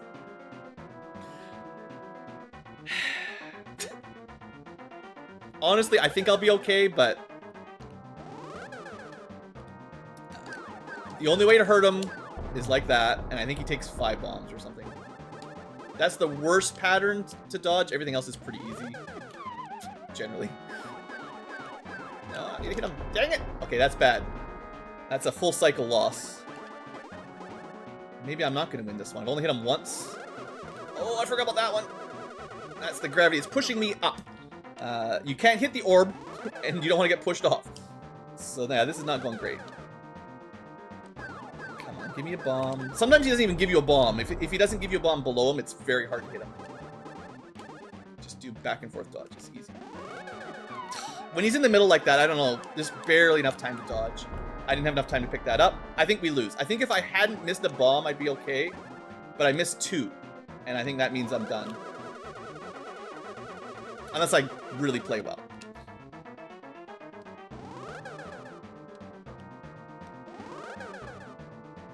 Come on, give me the bomb. I don't think I've ever double hit him either. It might be possible, but I've never pulled it off. And I don't really want to try right now. I think I have to hit him 2 more times. I think if I hadn't missed the 2, we should have already won, but I think for sure he'd be dead by now. But I missed. Ah! Come on, blue. Come on, blue. That one's not too hard to dodge. It's the one where he's in the middle shooting either the 1 real quick shot or the 4 multi-shot. I think I got him. Oh, he's still not dead. He's got to be 1 away. That one's really hard to dodge all 4, I find. Come on, give it to me. Alright, even missing 2 bombs, I got him. That was very close, though. Ah, how could this be? I'll get you next time, Link. Next time. Whew. Yeah, that's a tough fight. I've definitely lost it as often as I've won it after I figured out this trick. Like, first time it's like you're just dead, right? There's no way you're just gonna know how to do all the dodges probably, unless you're expert level player. But that was a long run. Wow, yeah. I mean, I was talking to you guys and doing a lot of strategizing, so that's definitely longer than normal. But that's fun. There you go. That's how you play Zelda Dungeons of Infinity. Just be good, get a bit lucky, and then when you lose all your items, just don't get hit, I guess. I don't really like the design of the boss. I think I understand the idea, so that it doesn't matter what items you find on your run, as long as you can get there, you can always win the last fight. Which is nice, but on the other hand, when do I get to show off my cool gold sword and all my weird upgrades? It kind of means, like, you just need enough items to get through the last floor, level 12. And honestly, I think like 2 rods of fire would probably do you. So all these other upgrades kind of end up pointless as long as you're able to get here. Now, the heart upgrades help, don't get me wrong. What it does mean in the meta sense is if you ever have a choice between a heart upgrade and something else, if you are confident you will get to the final boss fight, always take the heart, because the only thing that will help you with the final boss. And if I hadn't picked up the 3 extra hearts in the last dungeon, whenever that was, the last level or 2, I would have died, because you can't bring any fairies or potions or anything, so you just gotta have enough hearts. Or, you know, be good. Anyway, hey there, Fitz. So that's it. That's Dungeons of Infinity. I probably won't be playing 2 anymore on the channel. In fact, I wouldn't say I'm tired of it yet, but there's not much else to do. Once you can beat it reliably, sure, there's some RNG and stuff, but there's not a whole lot of else. That was technically my 3rd win. Like I said at the beginning of the stream, probably 10 of those games were from, 10 of those deaths are probably controller malfunctions, and then the other 3 were probably dying on an Ganem. I basically always make it to a Ganem, in my experience. It's not that hard. So other things to do, like if you want to play along, I mean, you can always change your color. You could be a bird for some reason if you want to be a bird, but you can start with a free item or not. That doesn't change too much. Obviously, I think the inventory slot is the best, but the health would have put us at max health if I'd start with that. But no, I think the main replayability is actually making it harder if that's what you're into. So you could go max difficulty and start with 1 heart, have 5 hearts max. That'd be real tough on that final fight. You could basically undo most of your defenses, make everything dark with no light. You could have tiny inventory, maximum 200 rupees, so you can't even buy everything. Some things are too expensive to ever buy. You can make everything super expensive, so you can never afford anything. You can make all the enemies super strong. Every chest has a curse. You can give yourself no map, no healing, and a wall master. And, like, sure, if you want a really hard run, if you're into that kind of thing, yeah, there you go. I'm not, though. That's not really what I play these games for. So for me, I just, you know, I want to show off that it's a cool, cool little roguelike Zelda game, and give the developer, I forget the guy's name that made it, maybe I'll put a link in the description later on, but, you know, it's cool. I think it's worth a look, and you never know, Nintendo might DMCA it and take it down at some point, so if you want to play it, maybe time is of the essence here. But anyway, yeah, I'm going to end the stream here. Thanks for stopping by, everyone, and future tubers watching the VOD later. You know, hope you guys enjoyed. I had a fun run. I think it was a good mix of luck. We had some really high luck areas and some really low luck areas. So, nice way to show it. And yeah, thanks for watching, everybody. Hope you guys have enjoyed. I'm gonna try to get back into recording some regular videos for the channel for a little bit. I've got a lot of things to do, so I'm not gonna start promising streams regularly, other than just when the mood hits. But yeah, I've got normal work to do. I've got to keep working on my Fire Emblem ROM hack.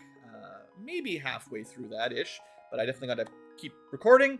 I do have an update video that I've recorded. I've got an entire series recorded from a year ago that I just need to upload. And of course, there's lots and lots of other content that I would like to do if I have the time. So anyway, that's all for tonight. Thanks for watching, folks, and I'll see you next time.